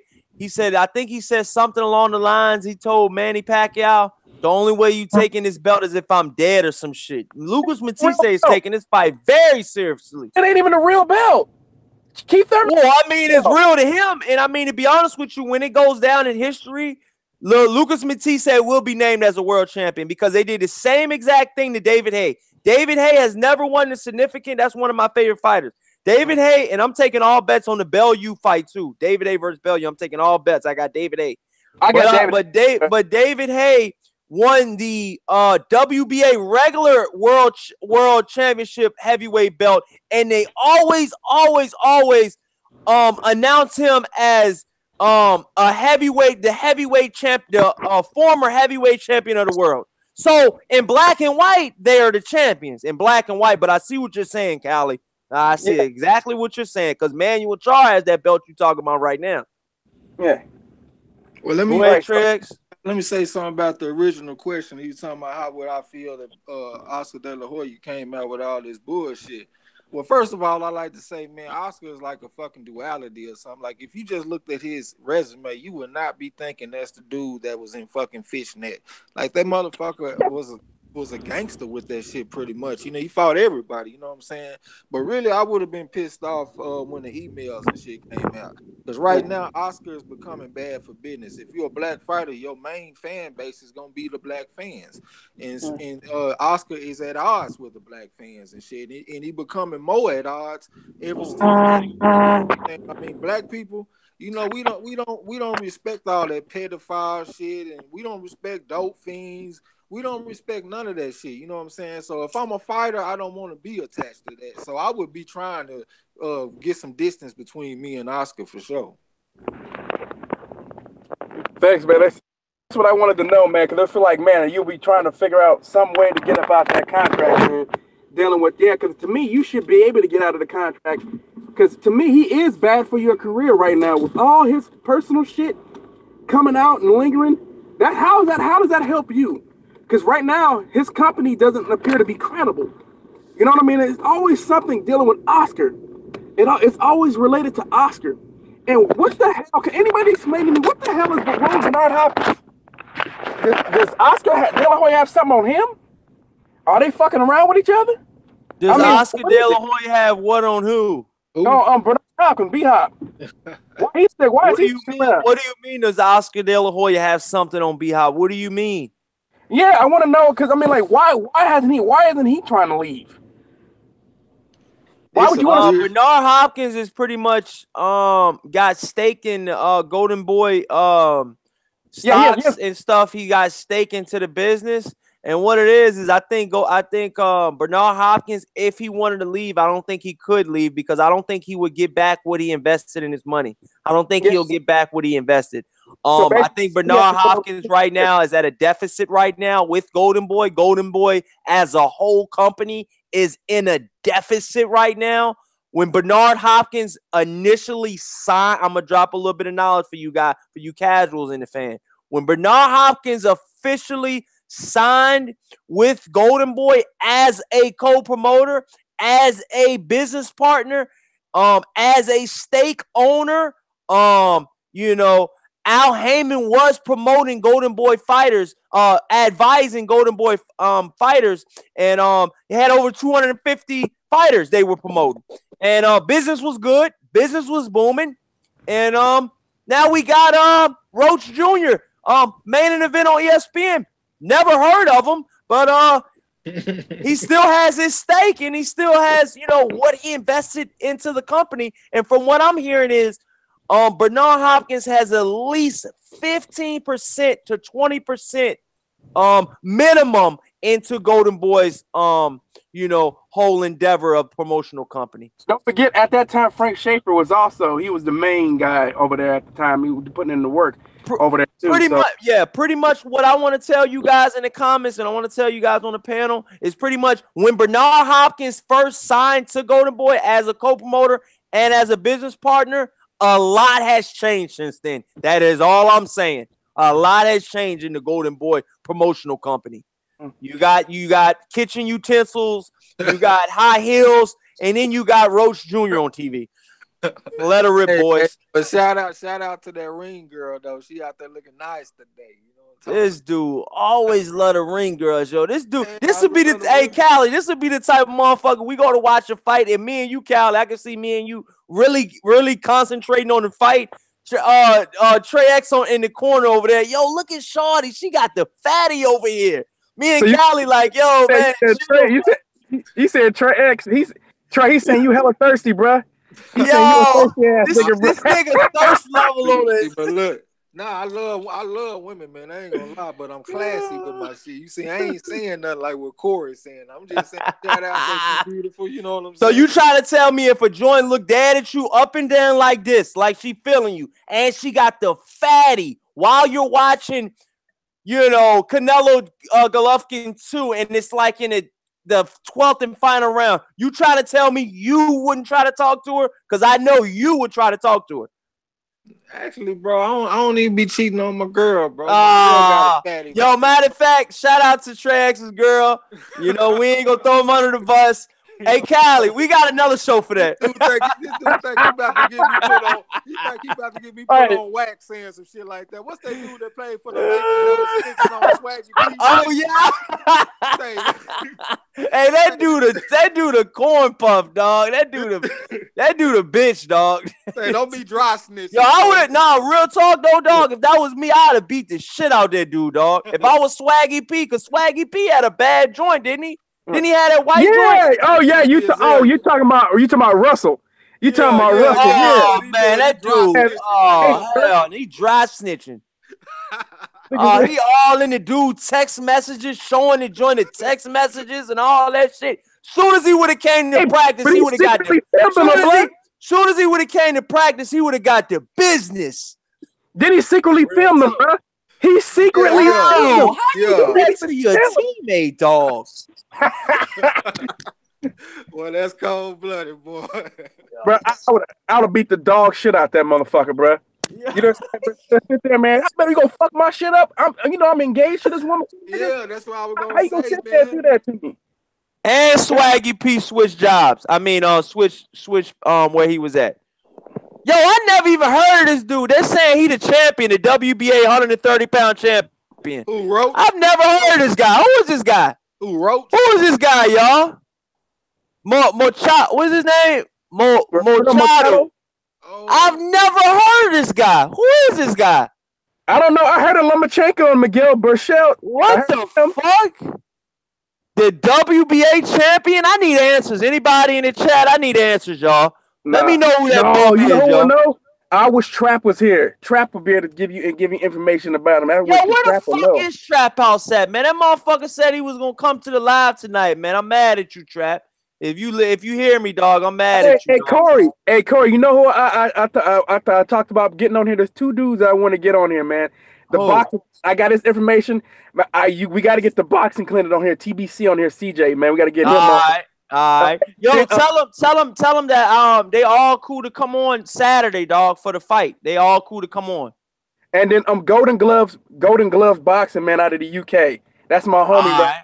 a young homie. So I figured he'd give you a different perspective. But I'll tell you this. I'm trying to Cali, I'm trying to have this joint Hall of Fame lit Saturday, dog. It's a triple header. It's a great fight. It's all three brothers co-featuring. I think it'll be a great, awesome fight. And you know, and then you got all the fights that's happening during the day on Saturday. Let's go. You got Carl Frampton, you got fucking Nonito Donaire, you got Amir Khan versus Phil DeGreco.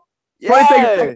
Amir Khan, and because I remember Amir Khan, the owner of General Motors, I should say, which is the GM dealership in Dublin. That's like I would say it's about maybe like 15 miles outside of Oakland. I'm telling you, that dude right there, man, is a big time Amir Khan backer. Man, he used to try to sell me. Amir Khan's a good fighter, man. He just don't have a chin. So look, this is what I'm trying to ask you. What time does those fights start? Because I might go. That might be hey Trey X, you ready? That might be a all day extravaganza. I think they start like around 10, like 10 a.m.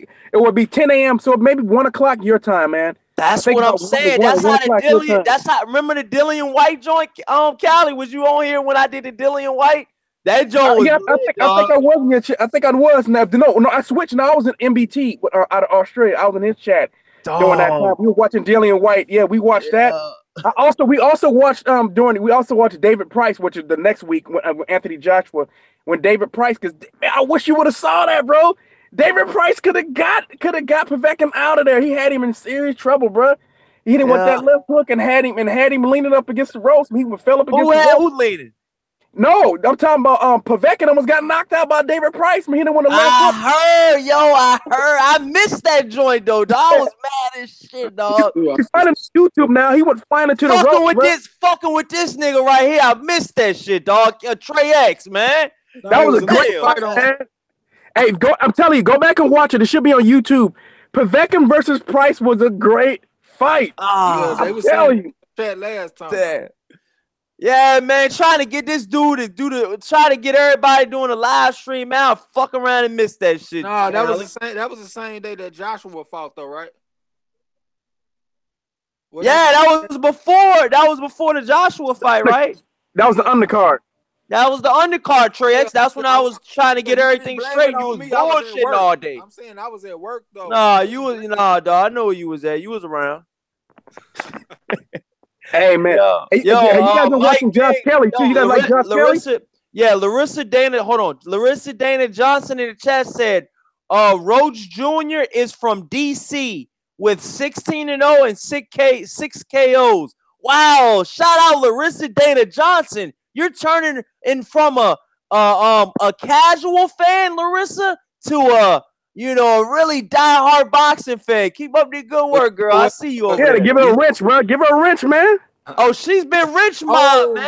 Shit. She's the one that put you on mute one time, Callie. I think I had to get the dogs up off you. I had to say, yo, Callie, one of my boys, chill.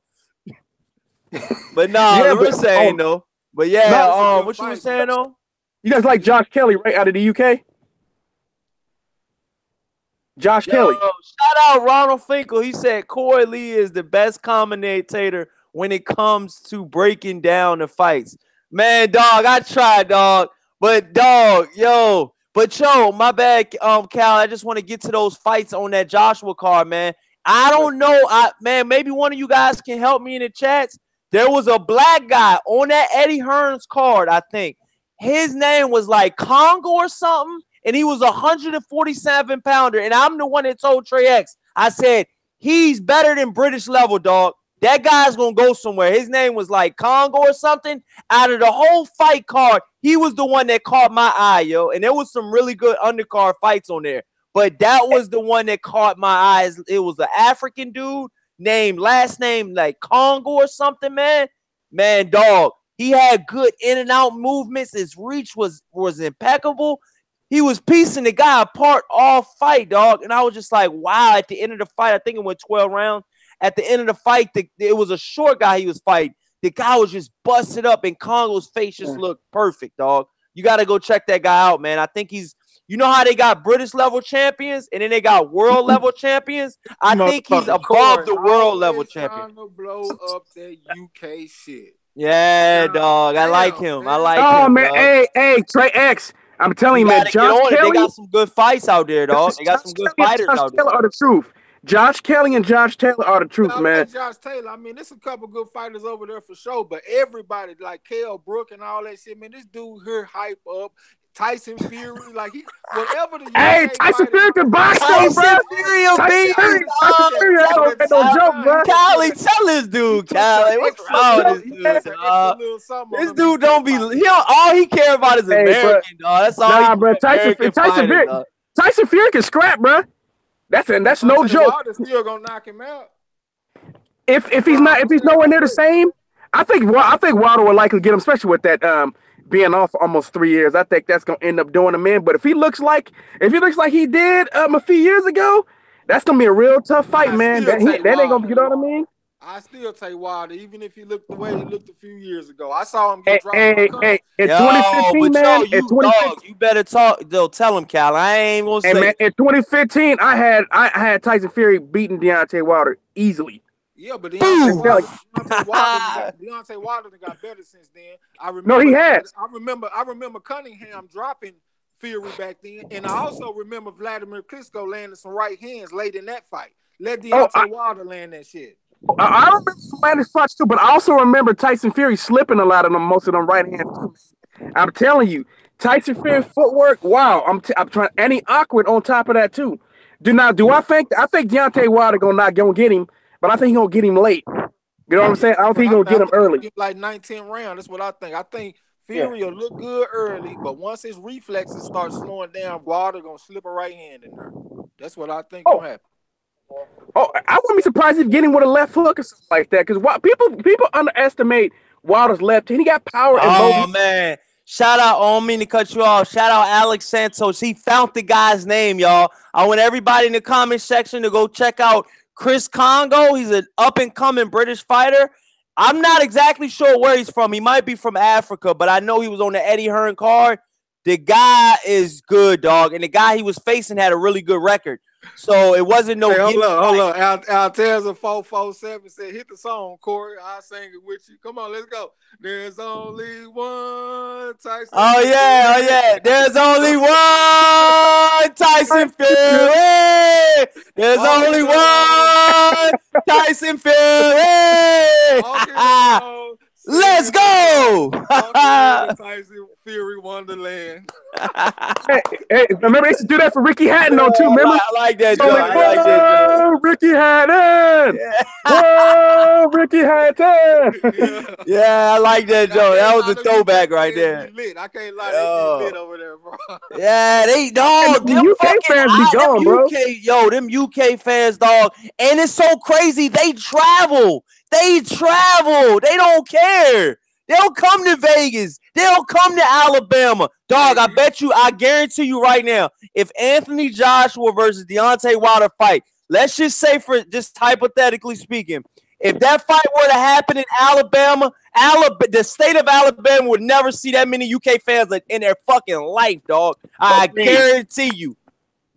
Agreed. A 12,000 seat stadium, a 12,000 seat arena. They'll be outside. Them dudes will be outside. I'm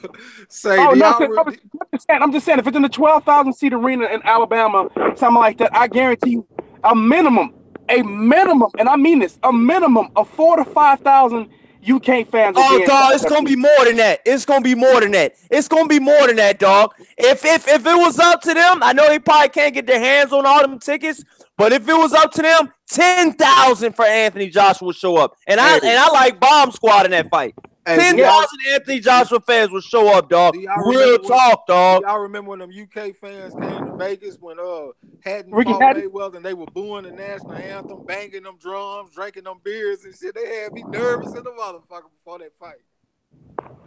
Are you talking about Conor McGregor too? Remember the Irish fans for Conor McGregor? They came from Ireland too to go see Conor McGregor. Look at all the Irish fans that showed up. from Ireland. Alex Santos had a good point. He said the UK fans are very loyal. He said, do you remember when Frank Bruno fought in Vegas in 1996? He said the place was full of UK fans. Little bit before my time, man. But I believe you, man. Do you remember it, Callie? I saw it. It was UK fans have always showed up, man. I know them UK fans came to that Mayweather fight. Ricky Hadden, dog. That's what Ricky Hadden, dog. I was just talking about, you long nose, Kell Brook looking motherfucker. Yeah. They always showed up, man. UK fans have always traveled, man. Plus, who doesn't want to come to Vegas? I don't care what. I mean, coming to Vegas to watch your favorite fighter get his ass whooped. I mean, they're used to that too. So Alex Santos, you have just joined in the Wrench Squad. Yeah, Alex Santos, what's up? Hey, Callie, you right about that. They make that pilgrimage to come watch their favorite fighter get his ass toe up in Vegas. I know, knocked out. He been going to sleep. They come over there watching their favorite fighter get his head snapped back 400 times and be like, and then still be cheering for him after the fight. Just about to get his ass whooped. They still gonna sing the song when he get knocked out. They don't give a fuck. You saw Ricky Hatton get casketed, and it was still like, it's only one Ricky Hatton. While his ass is laying asleep. I was like, God damn, boy, they know I'll give him that, bro. Cause niggas gonna be like this. Yo, that's what I'm saying. Hey, yo, Callie, do you gotta work this weekend? Yeah, I do, but I can still do it. I'll still be able to do that, man. What my job is, so I'll be. That's what I'm saying, dog. Because I'm just making sure you're gonna be good to come. Because I want to make sure I don't tell the fans anything wrong. Because I'm gonna do a live show in the morning. Because I'm off tomorrow. I'm gonna do a live show in the morning, and it's gonna be like a pre-fight. It's gonna be like a pre-fight joint. Because tomorrow Friday, it's gonna be like a pre-fight. Huh? I don't work tomorrow, so yeah, I can do it. Oh yeah, because I'm gonna be. It's 11:36 my time.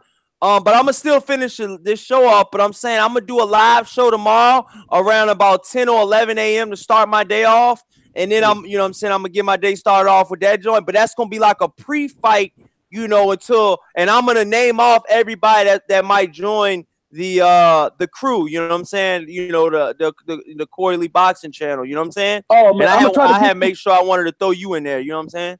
Yeah, I want to try to bring it. Like I said, I'm gonna see if I can get in contact. Cause I'm gonna email CJ and I'm gonna email Golden Gloves Boxing, man. His name is Mr. Glick. Mr. Glick Fanon, right? Yeah, him. I'm gonna email him and I'm gonna see if I can get the both of them, man. Because CJ said anytime. He said if he's available. He said, oh shit. Alteza said 30,000 UK fans came for Ricky Hatton. God damn. What? No way, man. Is there any truth to this, man? Damn. They were hanging out at bars and shit like that because everybody couldn't get in, but yeah. 30,000? Yeah, it was crazy, bro. 1,000? Crazy. Bro. Hell no. Hey, no, for real. But not all of them get inside, man. Some of them had to go to bars and shit. They just wanted to be around. They in town. Yeah. They just wanted in town. Damn, dog, that's a lot of fans, dog. That's like three. That's like 3 of Alabama stadiums. You know what I mean, in a row for Deontay Wilder. Hey, wow.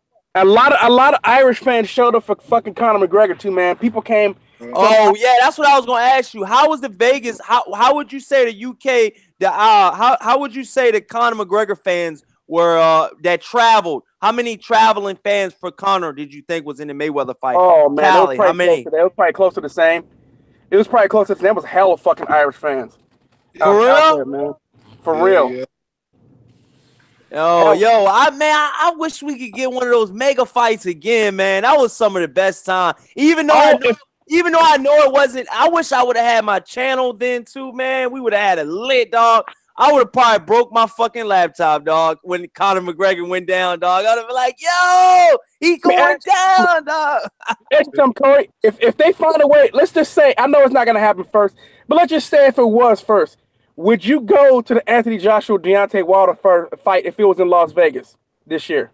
Dog, I would think very highly of it, dog. I would think very highly of it because it's something like that. Those are going to be once in a lifetime type of fights, dog. I know that Conor McGregor, you know, Floyd Mayweather, for you guys in the chat, that was like one of those type of, you know, exhibition type of events. You know, it was one of those type of fights. That was WrestleMania, bro. Yeah, that was WrestleMania. That will go down in history, y'all, but that will go down in history for the wrong reasons. You see what I'm saying? That's not going to go down in history as like a boxing tradition type of history. That's going to go down as like a type of freak show type deal going on. You know what I'm saying? Hey, like the Giant type, Muhammad Ali type shit.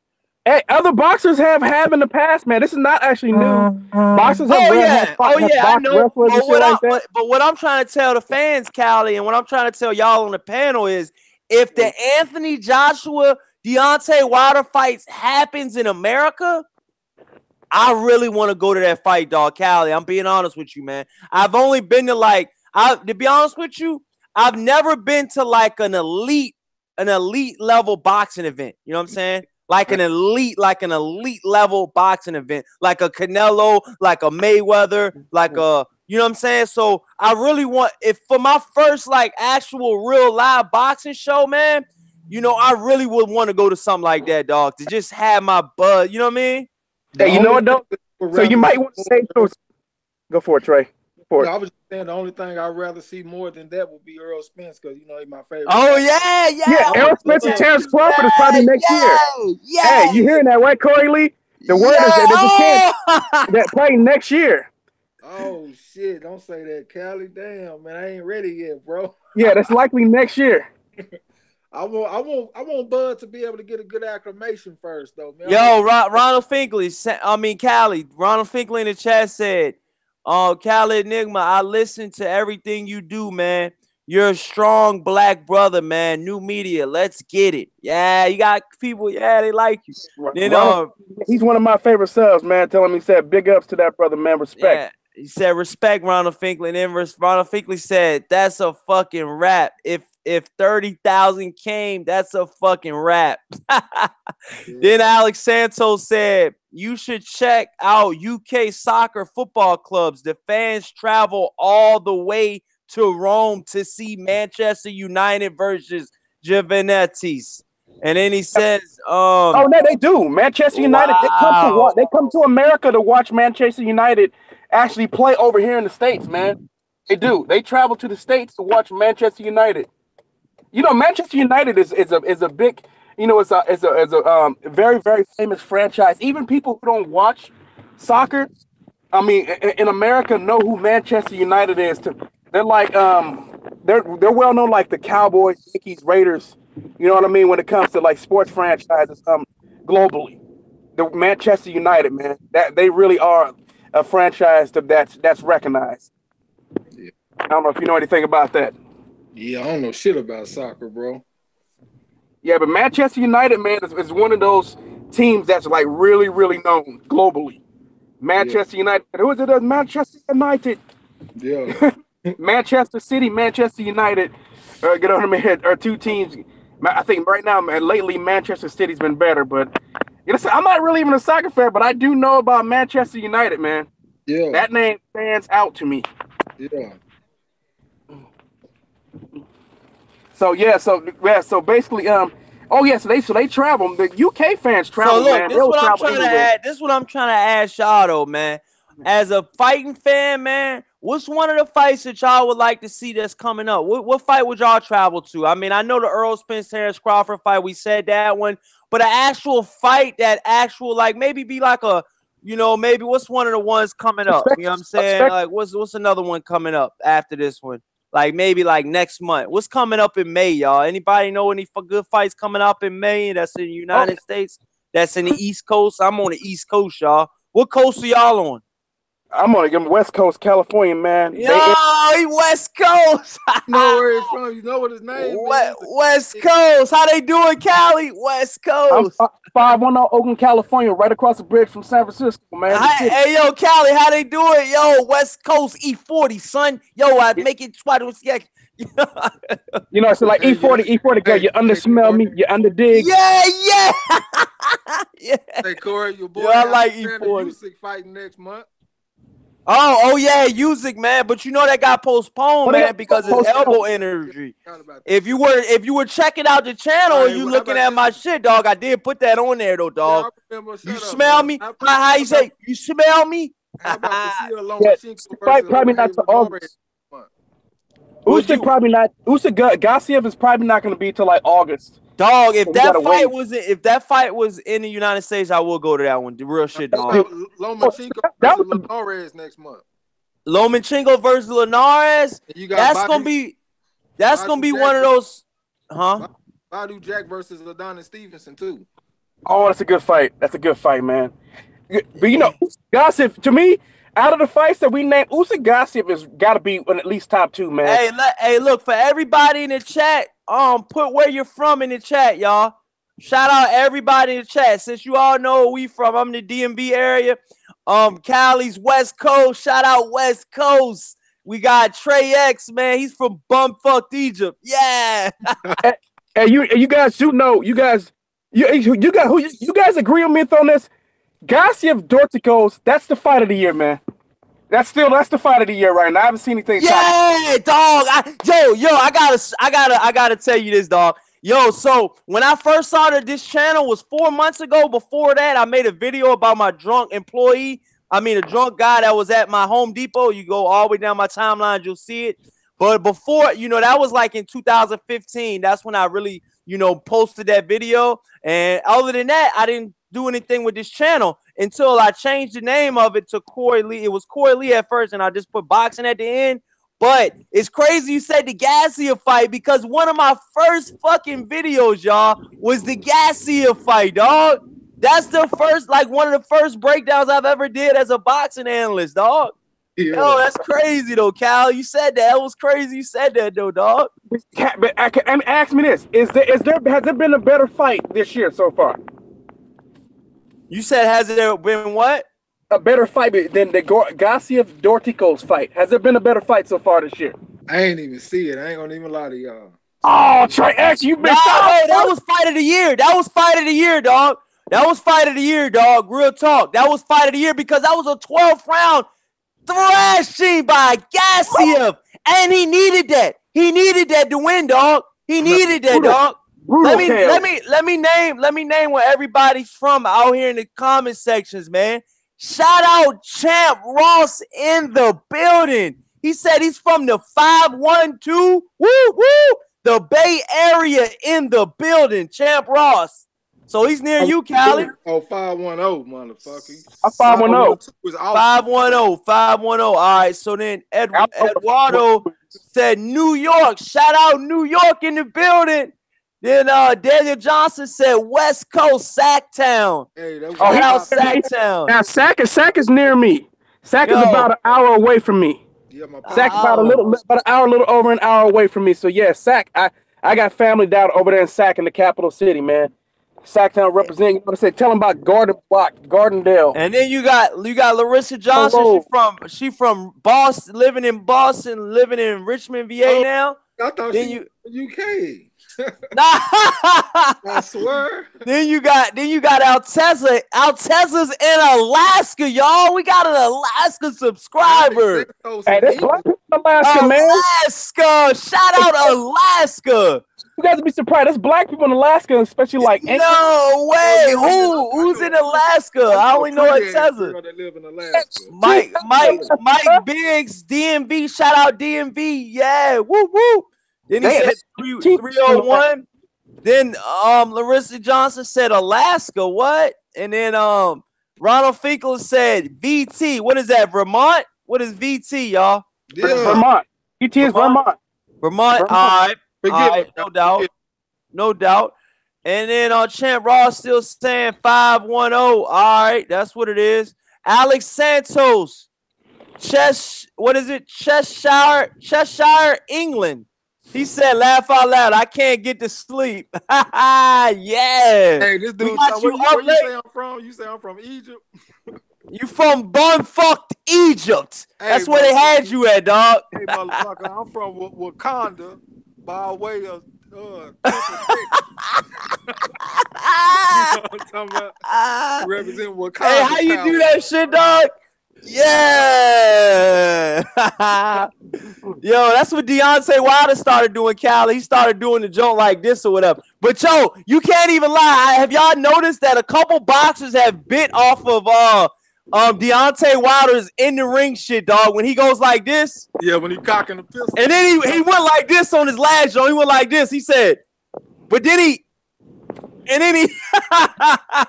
had like a double up for the Ortiz fight. That shit was like funny as shit, dog. You like that shit. Bomb squad, baby. He was like, and then he, yo. That's your favorite heavyweight, and then he's like, yeah.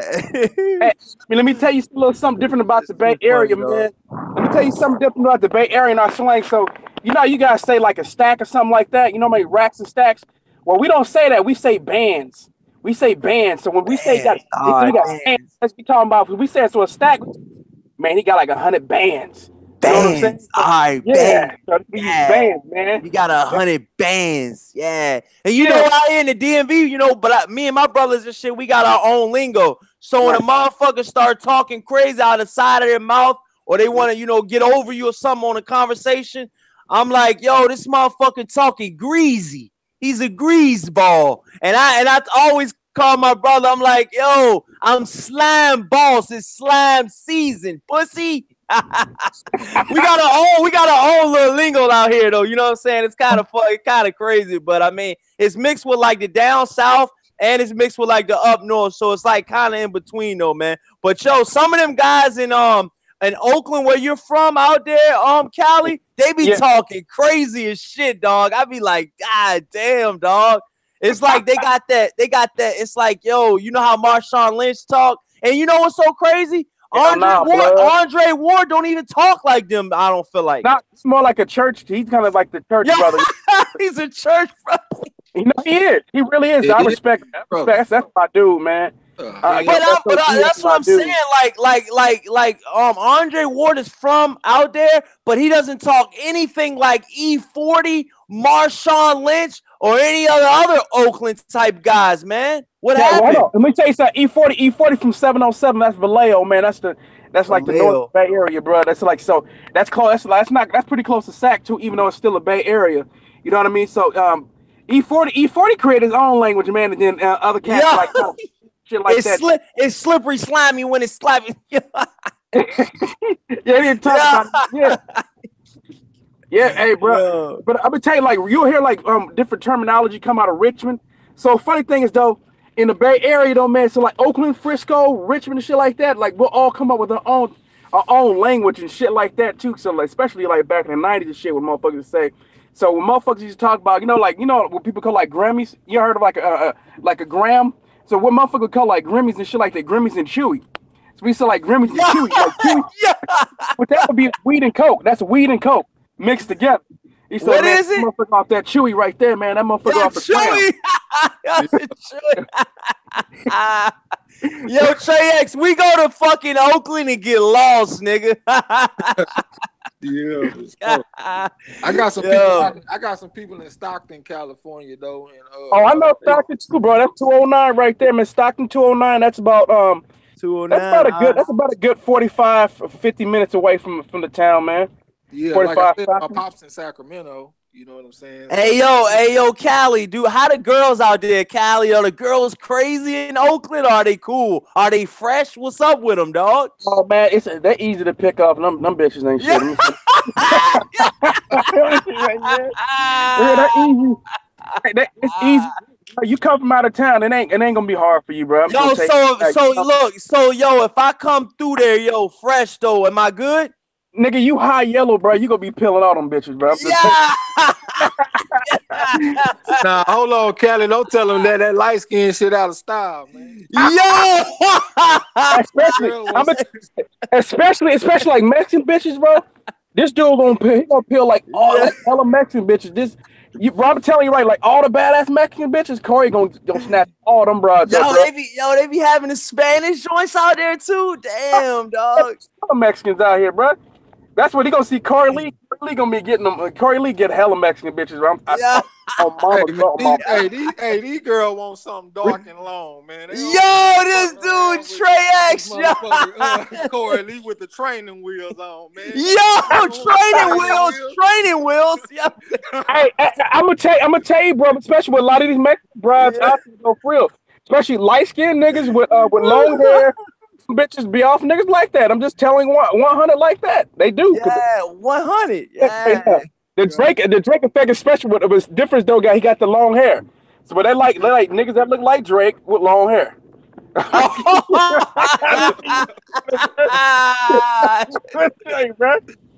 Yo, Cali, why you threw the Drake in there though? Nah. I'm just keeping it 100. Yo, Drake with long hair. Yo, this is first I was Keith Thurman, then I was Kel Brooks. Now I'm Drake with long hair, dog. What the fuck? They gonna mistake that motherfucker for Keith Thurman, and he ain't gonna get no play. They gonna like no weak ass dudes out here. You know what I'm talking about?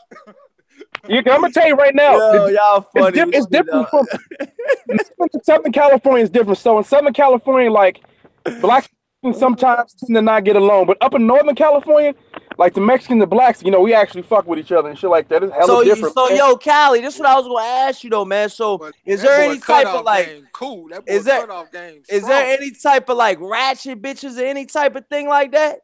Yeah, bro. Oh, it's the town. Oakland would be no different to like Detroit or DC or something like that, bro. I mean, hell yeah, there's hella fucking ratchet bitches, bro. You gonna go deep East Oakland, brother, deep East Oakland or West Oakland, bro. You gonna be like, bro. Hey, real hell. You even get bitches that pimp other bitches, bro. I'm just keeping it 100. No, out there. Yep. Look how Suleiman just hit me up, man. I guess he's trying to get on or something. What's up, Suleiman?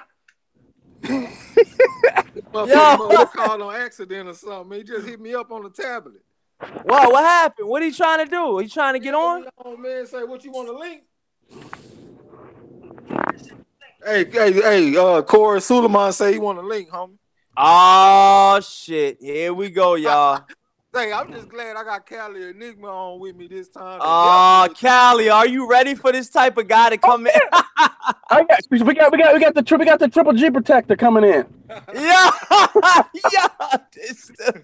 Hey, yo, what's his? I got it right here. I gotta apologize to Suleiman though, cause he had me really hot last time.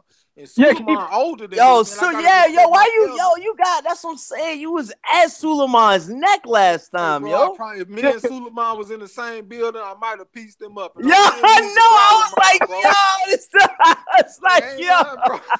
He said, yo, if you cut me off one more time, motherfucker. It's like, yo.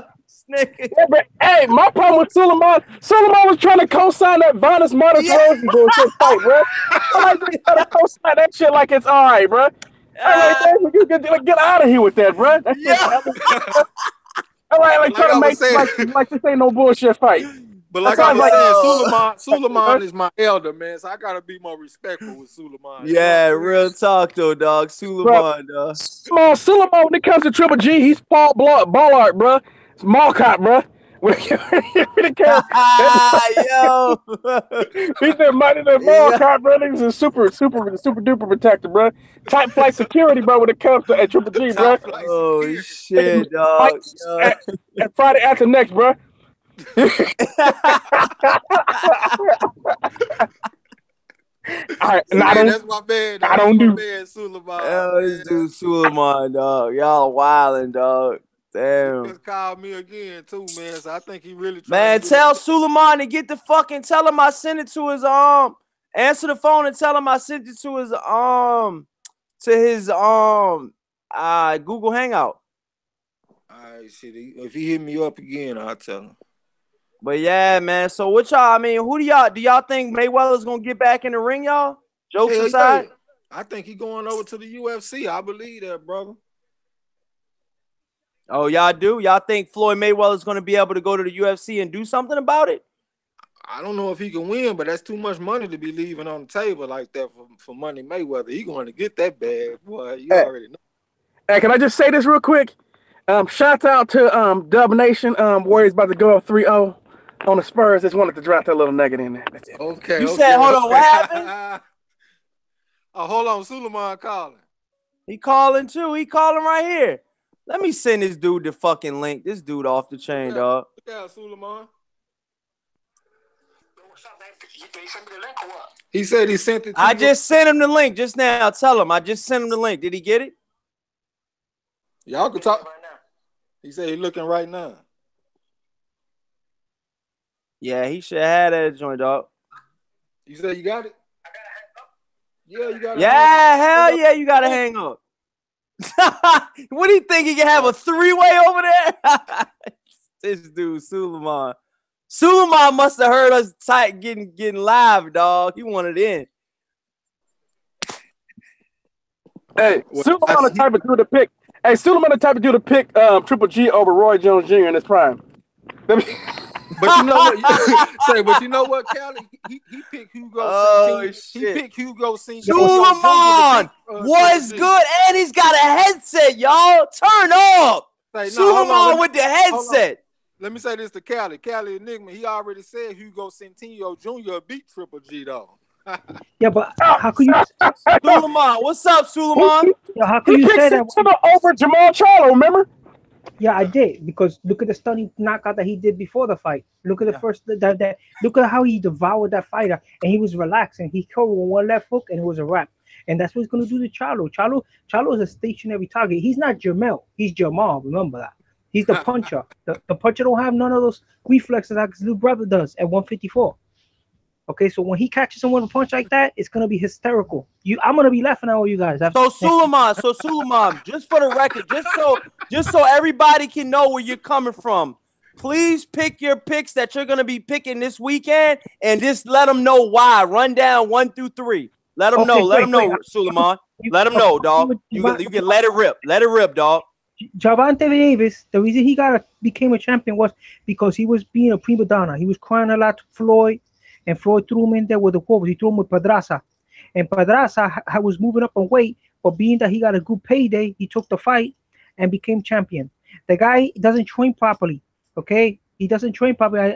I'm starting to know these guys don't like to hang out together, and they love cutting weight. To cut weight is to cheat. Okay. Is to cheat. Okay, it's a way of cheating in boxing is happening today.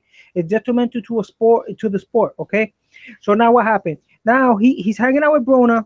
They made him do this fight because. All right, so hey Suleiman, who you picking?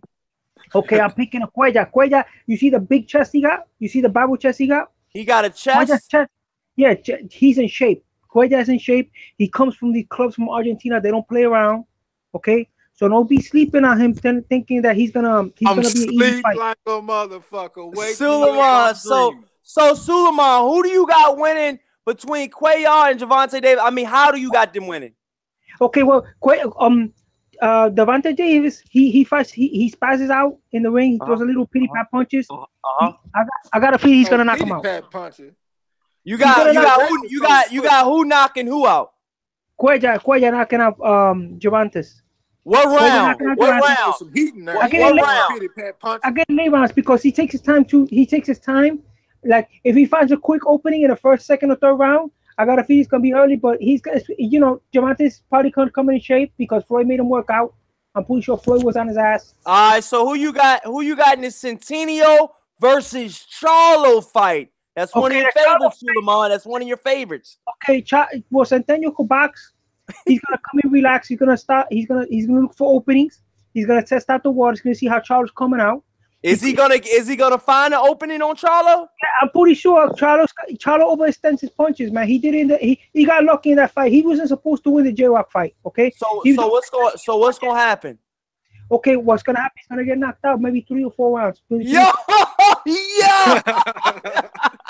Say, yo, Callie, I want Callie to get in on this. Callie, how do you feel about this? Your boy Charlo's going down in the 3rd round, maybe 2. 2 rounds.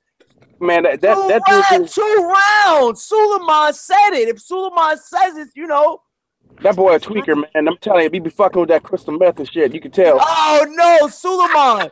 We do random drug tests on this. So it's How you gonna so tell we got these so we what do we know about Centeno? We know about Centeno Jr. has a glass jaw. Getting knocked out by Selecki. Selecki is not a power puncher. Selecki is not a power puncher. For you to, that's like getting knocked out by Vasyl Lomachenko. So get the fuck out of here. The fact that he got knocked out by him, now he about to run big that's puncher why you night. got a lot of He about to take his NyQuil. He getting ready to sip on some NyQuil. That's what's about to happen to Centeno Jr. He about to run into some actual NyQuil. It's night. I guarantee it. It is night for his ass. He does not have the chance to hold up against Jamal Charlo. Jamal Charlo not fucking around, bro. I don't mean to cut y'all off. The main event, Roach, that was 16-0 with 6 KOs, is crying in the ring. The final scorecards have just been announced. The fight was a draw. Ronald Cruz just got a draw with Roach. Ronald Cruz has 6 losses going into the fight. It was just declared a draw, y'all. So right now it's a draw.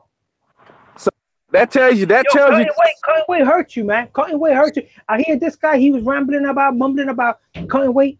Cutting weight is a way of cheating, man. Okay. No, hey, bro. That's not. Hey, let me say this, man, about the whole cutting weight thing, because just because it's because you weigh 170 pounds doesn't mean that's your optimum weight to fight at, dude.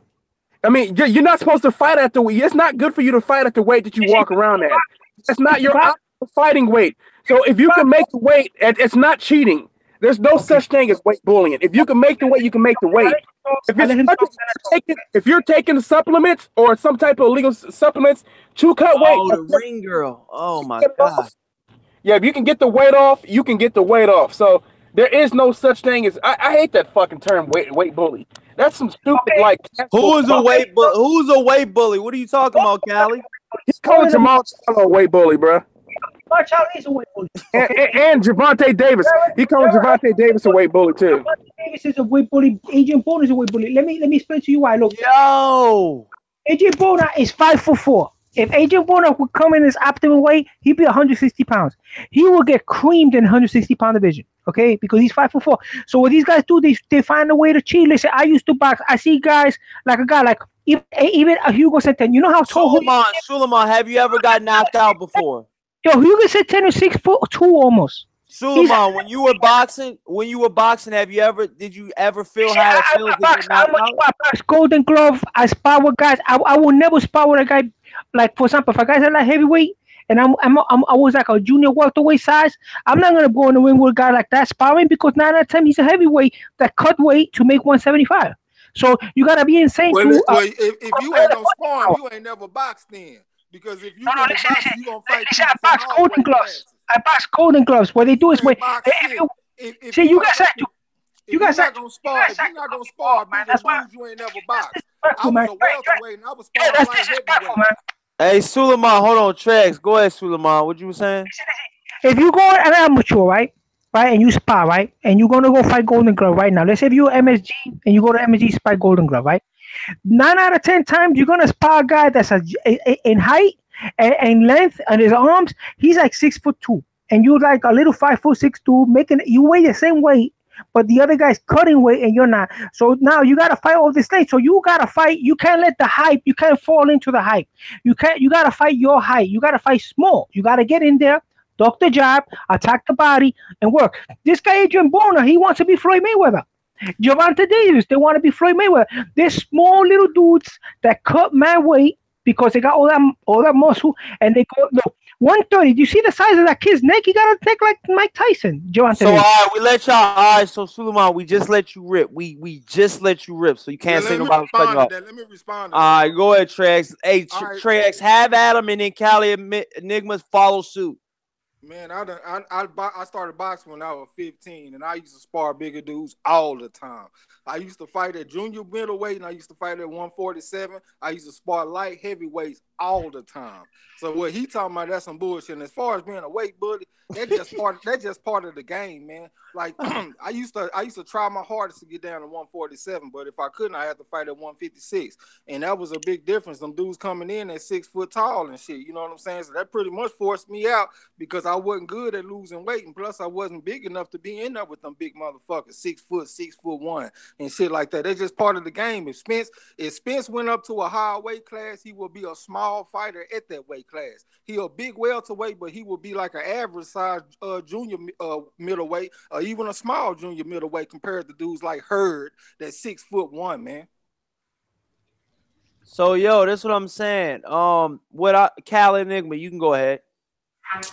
Yeah, man. To me, the whole weight bullying thing, because if you want to go from a science standpoint, man, I'm going to go from a science standpoint. You have to find the weight that you're optimum at, that we can optimize. You can actually get your best result out of. Everyone, just because you walk around at 180 pounds, doesn't mean that you're actually meant to fight at 180 pounds. You may not be, because look at Mikey Garcia. You think look how Mikey Garcia looks between the way he does at 135 and the way he looks at 140. At 140, he's soft to the belly. You know what I mean? He doesn't look. You know what I mean? His body, his physique is different. Like you could tell he doesn't belong at 140. At 135, his body looks more natural. His body looks natural there. All right, so look, this is what I'm gonna ask y'all right now. This goes for all y'all in the on the panel and in the chat room, y'all. Barring that Adrien Broner beats Jesse Vargas, which that is a big but you know, if he beats him and he says he was willing to he wants to campaign at 140, being that Mikey Garcia just dropped his 140-pound belt, how do you guys see a Regis Progress versus Adrien Broner fight going down, man? I really want to know what you guys think about that type of fight, man. Trey X, let have it. It's kind of hard for me to say because I haven't seen that everything that Progress can do, because he hasn't fought an opponent where he respected their power. He keep on walking through that shit and just walking them down. So I got to see him against some stronger opponents so I can see all the facets to his game to properly assess that fight. Hey, that's what I was about to say. The same thing, Trey X. It's like I said, I needed to see Regis Prograis. That's why I said Regis Prograis. I said I need to see him against. And Suleiman, we'll get to you in a minute. So, do you guys think that Regis Prograis will be a world champion at 140? Yeah, I think he's gonna get it because I think he's supposed to be fighting Jose Ramirez in Fresno, I believe in June. And that's the fight that I want to get to. If I can get to that fight, man, that's like 2.5 hour drive away from me. I'll be happy to go to that fight. It's gonna be fucking hot there. Oh my god, Fresno in the summertime, it's gonna be like 120. So listen, that's what I'm saying, man. That's what I was gonna say to y'all too, though, man. With fighters like at 140 and 147, I would love to hear what y'all favorite fighters and what y'all's top 2 fighters are at 140, 147, and 154. Just 2 fighters, y'all, in each weight division. Suleiman, let it rip. Oh, okay, now check this out, right? What I want to say is about Regis Prograis, right? Is the interim WBC champion. Okay, he's undefeated. Okay, he just fought a tall guy just now, and he proved my example. Look, the guy was tall. When you fight a true guy your weight, you're gonna lose. He took him in the late round, knocked him out. So now Adrien Broner is gonna be coming down from 144 if he wins. I doubt it. I doubt it very much he's gonna win this fight. If he comes down to 140, hold on, y'all. But the reason, hold on, I don't mean to cut you off, Suleiman. But that's why I brought up the Broner versus Regis Prograis, because those are promoters that work together. Al Heyman and Lou DiBella work hand in hand. That's a fight that could get made. That's why I said that one, y'all. Go ahead, Suleiman. But the fight could be made for the vacant IBF belt. But what I'm saying is, does Broner have a chance to fight a full contact fighter like that? That guy is a beast, bro. He's gonna be, first of all, he's not gonna give no respect to Broner. Nobody's giving respect to Broner because Broner is basically he lost his respect. Okay, he doesn't fight the right game. Who lost what respect? Broner lost my respect. Look, because so you know why? What's your top 2 fighters at 140, 147, and 154? I want to know your number 1 and 2 in each division right now. Let it rip. Top 2 fighters at 140. Okay, I have to say, we haven't seen how this guy Flanagan does. Okay, because he's moving up. He hasn't fought for the vacant belt yet. But at 140, I give Regis Prograis a 1, and I give the other WBC champion number 2 for now, for the present time. Who, Jose Ramirez? Yeah, those two guys are full contact fighters. That's 1 and 2? Yeah. Okay. And then at 147, I give it Danny Garcia number 1 because he's the number 1. He's an apex fighter right now. And I give Errol Spence number 2 right now at the present time because Keith Thurman, he's damaged goods. He's like a football player. He's in a. Danny Garcia number 1. Yeah, Danny Garcia is number 1. In my opinion, Danny Garcia can whip all those dudes. Shout out Danny. Danny fights his game, boss. I can respect that. Danny has the best resume. Danny has the best resume at 147. I give him that. Jokes aside, I can respect that, Suleiman. Jokes aside. I know you say a lot of outlandish shit, but I can respect that. Yo, 154, Suleiman. Let everybody else rip. 154. Of course, it's gonna be Jarrett Hurd. Jarrett Hurd is could be a light heavyweight, but I don't know how he's learning how to cut the game. He's coming to 154, and I don't think no 154 pounder is gonna be able to take that.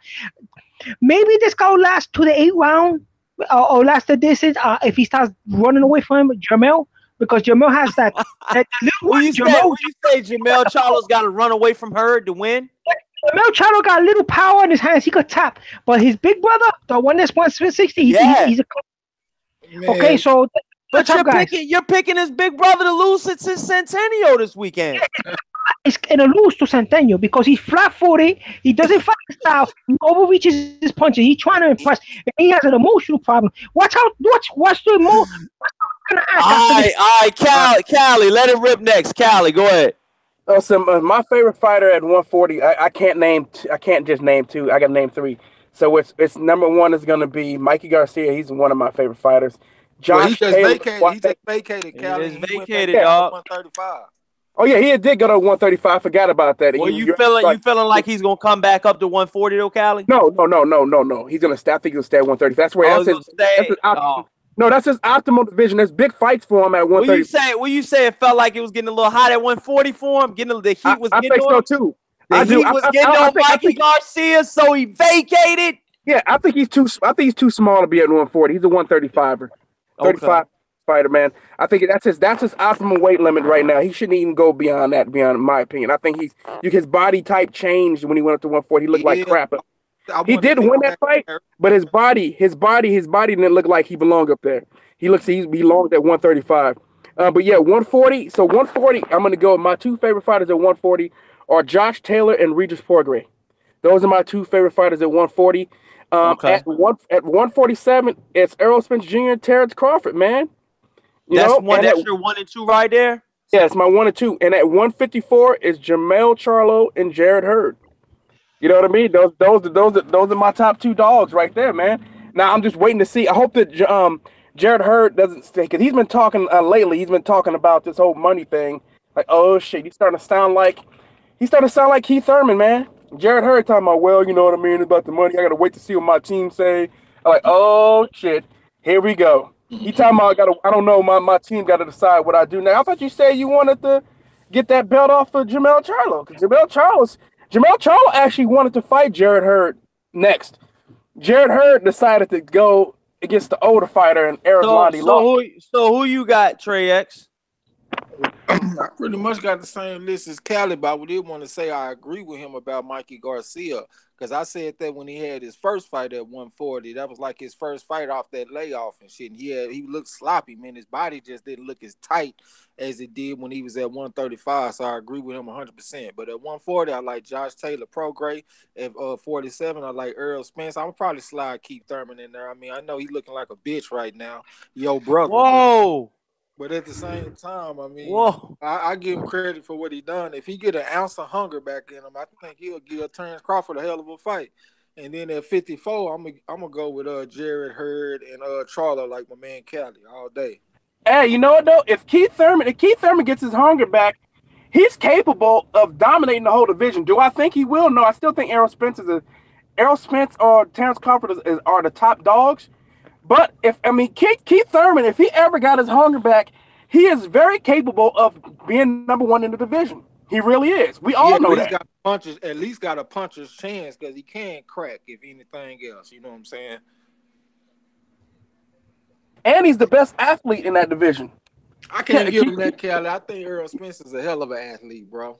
No, Errol Spencer's a hell of an athlete, but I just said, but from an athletic standpoint, come on, man. Keith Thurman's the better athlete between him and Earl Spencer. I'll give you this. I mean, some of the best athletes in the United States come from Florida, so I will give him that. You know what I'm saying? Hey y'all, and this is what I want to do before I wrap this show up. I'm gonna get some shut eye.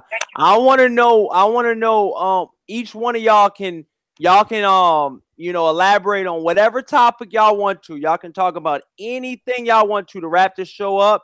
And each one of y'all can have individual conversations, and y'all can bring up each individual topic. Suleiman, go ahead, man. It's on you first, man. Bring up whatever topic you want to bring up in boxing. And this is a topic that you personally want to talk about. Let her rip. So I'm just saying, like all these old heavyweights, should just hang up the gloves. They should make a law. Like the commission is doing so many things for the drugs and the PDs. They should make a law. Like if you're a heavyweight, like you go up to 45, 46, they should make you retire. They should make you step down. I mean, how old is Shannon Briggs? Shannon Briggs is almost he's ancient, man. He's ancient, and he was juicing. That's why Shannon Briggs is 46. Shannon Briggs is 46 years old. Should Shannon Briggs hang it up? They said you're only good as your last fight. He knocked the guy out. Yeah, but he should hang it up. Not only him, plus this guy too, Lucas Brown. Lucas Brown looked like a combo in there. He got the beating of his life that last fight. Oh, speaking of heavyweights, since you're on that subject, I swear I don't mean to cut you off. And breaking news, y'all. I don't know if y'all seen this. This came from the UK, y'all. Eddie Hearn is in full negotiations with Dillian White versus Corbett Pulev for IBF final eliminator for July 21st this summer. It's already going to go down. It's already going down. Suleiman, let it rip. Okay, yeah, that's very good news because those two fighters, they're hungry. They want to fight. But I got a feeling about this fight, if he maintains his focus, he's going to whip all those dudes, bro. Suleiman, hold on a second. Suleiman, I got to say that. Pulev is not that hungry. He's scared to death to fight Anthony Joshua. He was a straight up bitch when it was time for him to fight Anthony Joshua. He made every excuse in the book. He's scared to death of him. So I don't think he's that hungry. Daniel White is hungry as hell. Daniel White's like a little Muhammad Ali, man. Damn. You know what I'm saying? Here we go. Oh, I like the way if he maintains the focus he got with the Lucas Brown fight, he's gonna go places, man. He's gonna go places because one of these titles is gonna fracture because there's too many. No more. You know what is? There's too many mandatories in the heavyweight division right now, and also like in the middleweight division, all those mandatories. How the hell Triple G is gonna do that? He's gonna have to negotiate, give some money, step aside money or something, because there's a lot of mandatories, and these guys all want to be champions. You know what I'm saying? So they got to do something about that. You know what I'm saying? They got to do something. I would like to see a Lucas Brown retire. Lucas Brown had a career-ending beating that. I would like to see a guy like David Price hang up the gloves, do something, be a peacekeeper, United Nations peacekeeper or something, because he got almost killed in that fight with Alexander Povetkin. These fighters, they got to have like a national or international commission that makes these men retire and step down from the game because they're going to get out. I can't let you go that Dillian White shit go. Dillian White had opportunity, man, to fight Luis Ortiz. He said he wanted, Deontay Wilder bad. Have you noticed he's never said a fucking word about Luis Ortiz? He hasn't even mentioned Deontay Wilder's name since he brought up, if you beat Luis Ortiz, I'll fight you next without any type of Anthony Joshua stipulation. Luis Ortiz you should have mentioned Luis Ortiz no more after the beating Deontay gave him the avalanche of punches, bro. I don't think Luis Ortiz is a credible opponent anymore. Yeah, he is. Yeah, he is. He'll still beat Dillian White. How come Dillian White fought Lucas Brown? Whoever thought that was a credible fight? Lucas Brown came in looking like the Stay Puft Marshmallow Man. We thought that was a credible fight? Yo, listen, Lucas Brown has stunning power. He was an ex-champion, and this man trounced him, bro. So what I'm saying is, I'm looking at the fighter that lost. The fighter that lost, they took a career-ending beating. Those guys should just Lucas Brown came off a no. He wasn't able to take his steroids, and he came off a long layoff. Yeah, so he didn't even look like he trained for the fight. He looked like he was terrible. Man, that's what I'm saying. Like all these heavyweights, like at the buffet. He trained at the fair. That's what he trained at. Put him in the spotlight. Why should we talk about Lucas Brown? If we could talk about heavyweights like Dillian White, we could talk about all these heavyweights that are credible.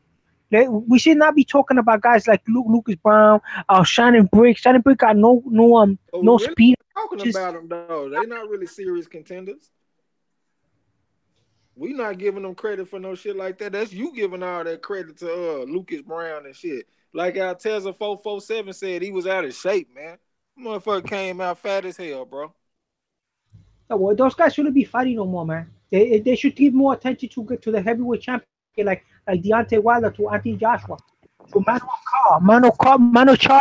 They should talk more about him than talk about this guy Lucas Brown or Shannon Briggs or anything like that. Because Mano Chao is from Lebanon. He got the WBA regular belt. He's gonna fight this guy Fresno Kendo, another guy. He's like 45, 46. I can't believe that guy's gonna fight for heavyweight. Kendo's rated number 2. He's rated fucking number 2, man, by the WBC, man. Can you believe that shit? He hasn't fought in 4 years. He hasn't fought in 4 years. He's rated number 2. I don't be getting it, bro. How could that be possible? How could that be possible? How could a guy be ranked so high and not fighting at even a tuna fight? Yeah. And I agree with Alteza 447. He said Lucas Brown took his $300K and went back to Australia. I believe he came for a payday for sure. So Cal Enigma, that was a good topic. Suleiman, salute. Cal Enigma, any topics you want to bring up, my brother? The floor is yours. Yeah. Oh yeah, man. Let me go ahead and talk about these sanctioning bodies, man. As you can see, Suleiman actually touched up on it. How could Fresno Kendo, after not fighting for 4 fucking years, be ranked number 2 in the WBC? It's called payoffs. And this is why Triple G hasn't had to defend his WBC title, or pretty hasn't defend titles for the most part, except against Canelo Alvarez. I mean, I'm talking about mandatory. He hasn't had to fight a mandatory in a while, and he's not. And now it turns out the IBF isn't even going to strip him. So even the IBF, maybe Mauricio Suleiman, who went out of his way to defend Triple G. Because all they're concerned about is getting the bag at the end of the day. The WBC and the WBA. Looks like Mauricio Suleiman is actually controlling the other 2 sanctioning bodies. There's something fucked up about that. You should not be. There's a lot of rules in the sanctioning bodies. These guys can hire a lawyer and sue the crap out of sanctioning body. Like remember when Tyson Fury got suspended? Tyson Fury racked up so much money. The sanctioning body that took his titles, they was going to go bankrupt. They was going to go bankrupt. So you're talking about big money, big high-power lawyers that are involved in boxing. But remember, all these promoters are lawyers. Did you know Al Heyman is a Harvard graduate? Bob Arum is a lawyer. All these guys are lawyers. These guys are not. Everybody. Champ Ross just. I don't mean to cut you off. I don't know if y'all talked about this yet, but Champ Ross made a very, very, very valid point just now. He said Fresno Kendo won a lawsuit versus the WBA, and that guaranteed him a title shot. In black and white, y'all. In black and white. There you go. You want to know? There's the facts. Shout out Champ Ross in the comments section. Let it rip, Callie. That makes sense. It doesn't. The WBA won anyway because he gonna get a title shot, but he gonna get his ass whooped. So it don't matter. He's like fucking 1,000 years old and it's been inactive. Who believes someone that old, who's had that kind of a layoff, is going to come back? I guess we could say what George Foreman kind of did it, but I mean, Fresno Kendo's never been on George Foreman's kind of. He's never been on that level, man. George Foreman is on a different level, so he was able to come back. That's a shame that George Foreman, who could take a whole fucking decade, off and come back and dominate. You don't really come back and fight at a but that goes to show you that could happen though. Yeah, a lot of tune-ups. But then again, that goes to show you that's how special George Foreman was, man. Yep. And then on top of that goes to show you how weak the heavyweight division was, because at the time he was fighting guys like Tommy Morrison, man. And let's be honest. I like Tommy Morrison. I think Tommy Morrison was a really good fighter. You know what I'm saying? Until he had all the AIDS allegations. Rest in peace, Tommy Morrison, because he'll get a lot of respect on this show, man. He wasn't just a great white hope. I think Tommy Morrison was more than that. I think he was a champion. of the world. He was the heavyweight champion of the world. And I think he got fucked raw, no homo, on that whole Mike Tyson deal because he was supposed to get that Mike Tyson deal. And I think that would have set him with a payday that was higher than the rest. As much as guys from back then say they didn't want to fight or people were scared of Mike Tyson, let's be honest. Fighting Mike Tyson would have got you the highest payday that you have ever had in your whole entire life. Yo, yeah, and Tommy Morrison proved it. Tommy Morrison actually whooped George Foreman's ass in that fight. I don't know if you saw that. Yeah, I seen that. Yeah, because George Foreman had zero movement. So his whole body, his whole head. That's why when he knocked out the guy, Moore, what's his Michael name? Moore. Watch it too. When he knocked that guy out, dude, I said the heavyweight belt is shit right now. So when he did that, I said, there's no way. Michael Moore was whooping his ass, but then Michael Moore got careless, and he just hit him with that 1-2, boom, boom, and the fight was over, man. Because Teddy Atlas, Suleiman, did you watch that, Suleiman? I saw the fight. What I'm saying is that this guy he acclimated to his oldness. He learned his style. When George Foreman was a phenomenon. Hold on, Suleiman. But hold on. You said something about old fighters need to hang it up. What about George Foreman? There's a prime example. There is a prime example. And then you got guys like Bernard Hopkins that were beating the living shit out of guys. I'm being honest with you, man. Young guys and for their titles. Remember when Bernard Hopkins beat that Asian guy? What's his name? Shumanov. Remember y'all when Bernard Hopkins beat Shumanov? Shumanov was game. Shumanov was ready. But Bernard Hopkins' punching ability and his boxing was far superior than his boxing ability. Hey, remember when Bernard Hopkins beat the shit out of Kelly Pavlik? Remember he beat the shit out of Kelly Pavlik. Throwback. Wow. Yeah, he beat the dog shit out of Kelly Pavlik. And that was when Kelly Pavlik had a lot of momentum. He had a lot of fucking momentum. A lot of momentum in that fight. Yeah, but we have to look at this, boss. Not too many heavyweights, not too many old fighters are gonna do these accomplishments. Bernard Hopkins was a technician. He knew how to box. He has a stylist. George Foreman, he fought a lot of tuna fights, man. He fought a tremendous amount of Suleiman, I'm gonna get to the point for you real quick. Basically, Suleiman is saying that it takes a special fighter, but fighters with a lot of skill to be able to do that. And those fighters are very, very rare. They really are. Fighters at that age that can do that. That's what you were trying to say, Suleiman? Yes, sir. Yes, sir. All right. That's good. Ali and Suleiman agree with some shit. Breaking. What? Is it snowing inside of my house?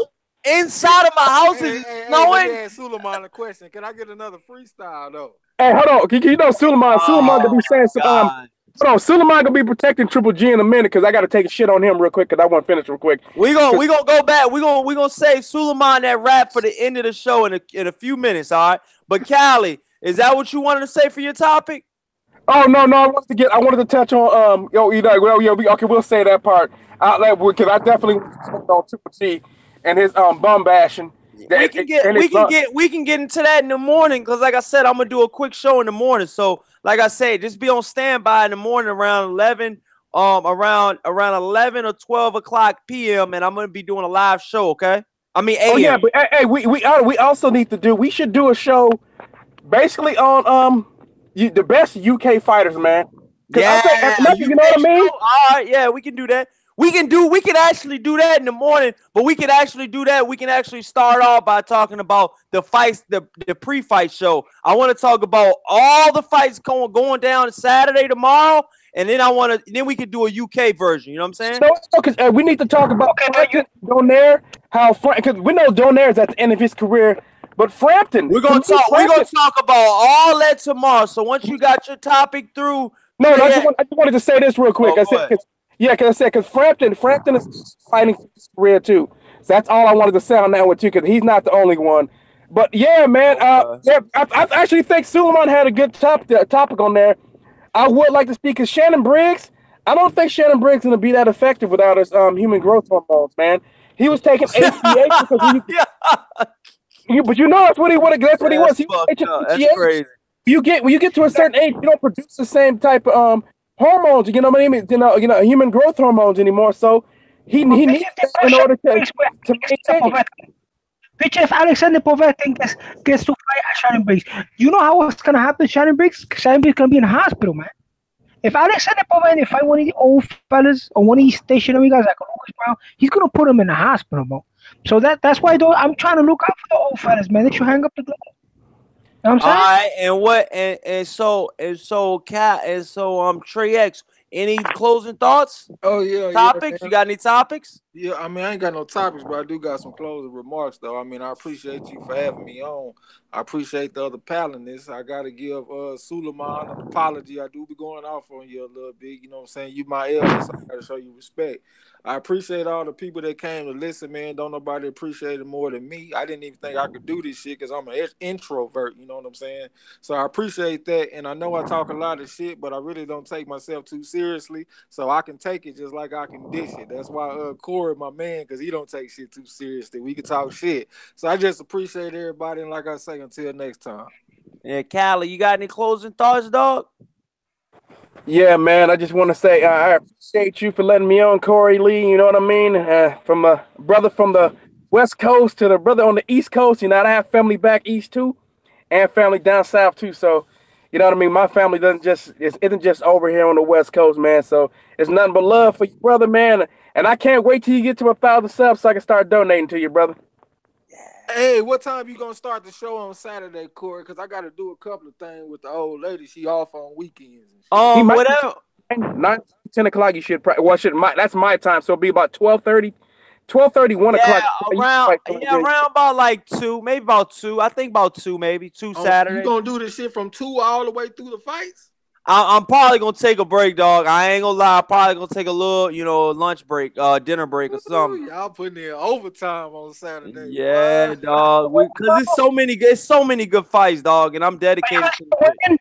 Are you gonna see the weigh-in? Because these guys, I think they're doing the weigh-in today. That's another thing that I was gonna do tomorrow too. I wanted to kind of time it where it was the weigh-in because I think the weigh-in tomorrow should be kind of a noonish weigh-in. So are they going to do the Donaire weigh-in tomorrow too? The Donaire Frampton weigh-in tomorrow too? The Donaire weigh-in probably should be around 7 a.m. this morning. Yeah, no weigh-in, no fight. Goddamn, they gonna weigh in. So by the time we weigh in, we'll be able to talk about the weigh-ins and all of that because the Phil DeGreco weigh-in will go with the Amir Khan Phil DeGreco weigh-in will happen already. The Carl Frampton Onito Donaire weigh-in will be by the time we get up in the morning, or by the time guys get up around 10 o'clock Eastern Standard Time. By the time you get up, the weigh-ins will already be done over there. Hey, you heard about LaGreco? They're saying that on LaGreco that his training camp has been dog shit. So I'm just saying that's another thing too, man. I want to say, just because you shout out the training camp, I want to say a big shout out and a big respect, and you got all the love in the world, man. Shout out to Amir Khan's trainer, man. I hope he gets well, man. He's been going through a lot right now from what I'm hearing. Did you hear anything about it out there in Cali? Cali? Andre Ward's trainer? Yeah, it's a matter of fact. No, Virgil Hunter. Did you hear anything about Virgil Hunter? He's in the hospital, I thought. Yeah. Virgil Hunter was, and as far as I know, I remember him. He was in the hospital. I'm not sure if he's still there. I think he might have gone home. I think he might have gone home. Okay, so because they said that they said Virgil Hunter will miss the Amir Khan Phil DeGreco fight. Yeah. So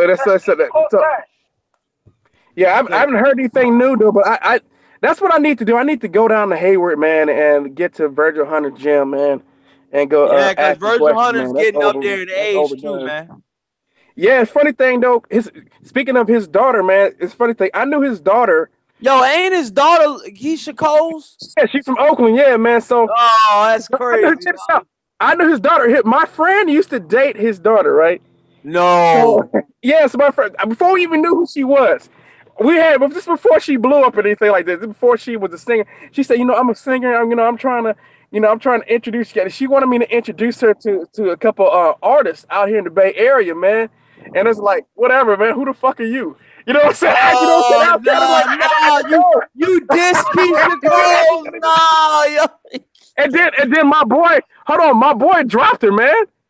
Huh? My boy stopped fucking with her, man. Like, man, I don't want her no more. That was the biggest. Everybody That was the biggest fuck up of his life. I don't feel as bad as he did. I don't feel as bad as he does now, though, bro. But look, you know them jaws back. You know them jaws be getting plastic surgery and shit. Did she look good back then? Man, she looked good, man. She didn't have no plastic surgery. She looked the same. Okay. A makeup artist, but she was still cute back then. She just. But Suleiman, any closing thoughts? Hey, I'm gonna have to go ahead and cut out y'all. Hey, hold on, Suleiman. I'm gonna have to go ahead and cut out y'all because my girl said I've been on here long enough. She ready to tuck me in. You know what I'm saying? Shout out. Go get that trim, brother. Go get that trim. So I'm gonna try to make it in the morning though, bro. Cause I got some shit that I'm supposed to be doing, so I'm probably not gonna go into work. So if possible, I'll be on there with you. Just hit me up, bro. He ain't gonna have no energy. He ain't gonna have the energy to go into work tomorrow. I'm getting tucked in, y'all. I'm getting tucked in. I'll get with y'all. All right, Trey X. But yeah, Suleiman, any closing thoughts, my brother? Well, anyway, how you call that? What I'm saying is the kid Cuellar. If you see the photos of the weight, you're gonna be stunned because the guy got a massive chest. Okay. So he's preparing for physical because that's what he does. He uses his strength in the fights and he fights in spurts. That's what I don't like about Gervonta. And I think this guy's capable. You're gonna be stunned if he gets knocked out. You know what I mean? And that's also for a WB regular belt. You know that? Oh, we got okay, yeah. Hold on, we got a special. Before we close the show out, Suleiman, we got a special request, man. We got 2 guys in the chat already saying they want to hear your freestyle before we end the show. Do you need an instrumental? Yeah, put an instrumental there, man. All right, we're gonna get you an instrumental, yo. Have you ever seen his whole spiel with his rap career, Cali Enigma? This is like a trademark of our show now. Nah, I haven't. Okay, well, you're gonna be in for a treat, all right, man. Suleiman, straight. Where you from, Suleiman? I'm from Bronx. Yeah, shout out the Bronx, dog. All right, here we go, dog. You ready? See what we got.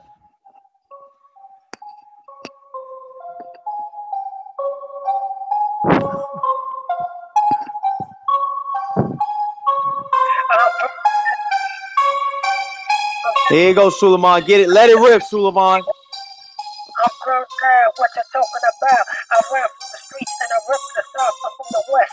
I could take you there by the looks of your eyes. I could tell your skin. I'm just saying, this is my routine. I'm taking out my own. My hands are leaving. I'm tired off, but I want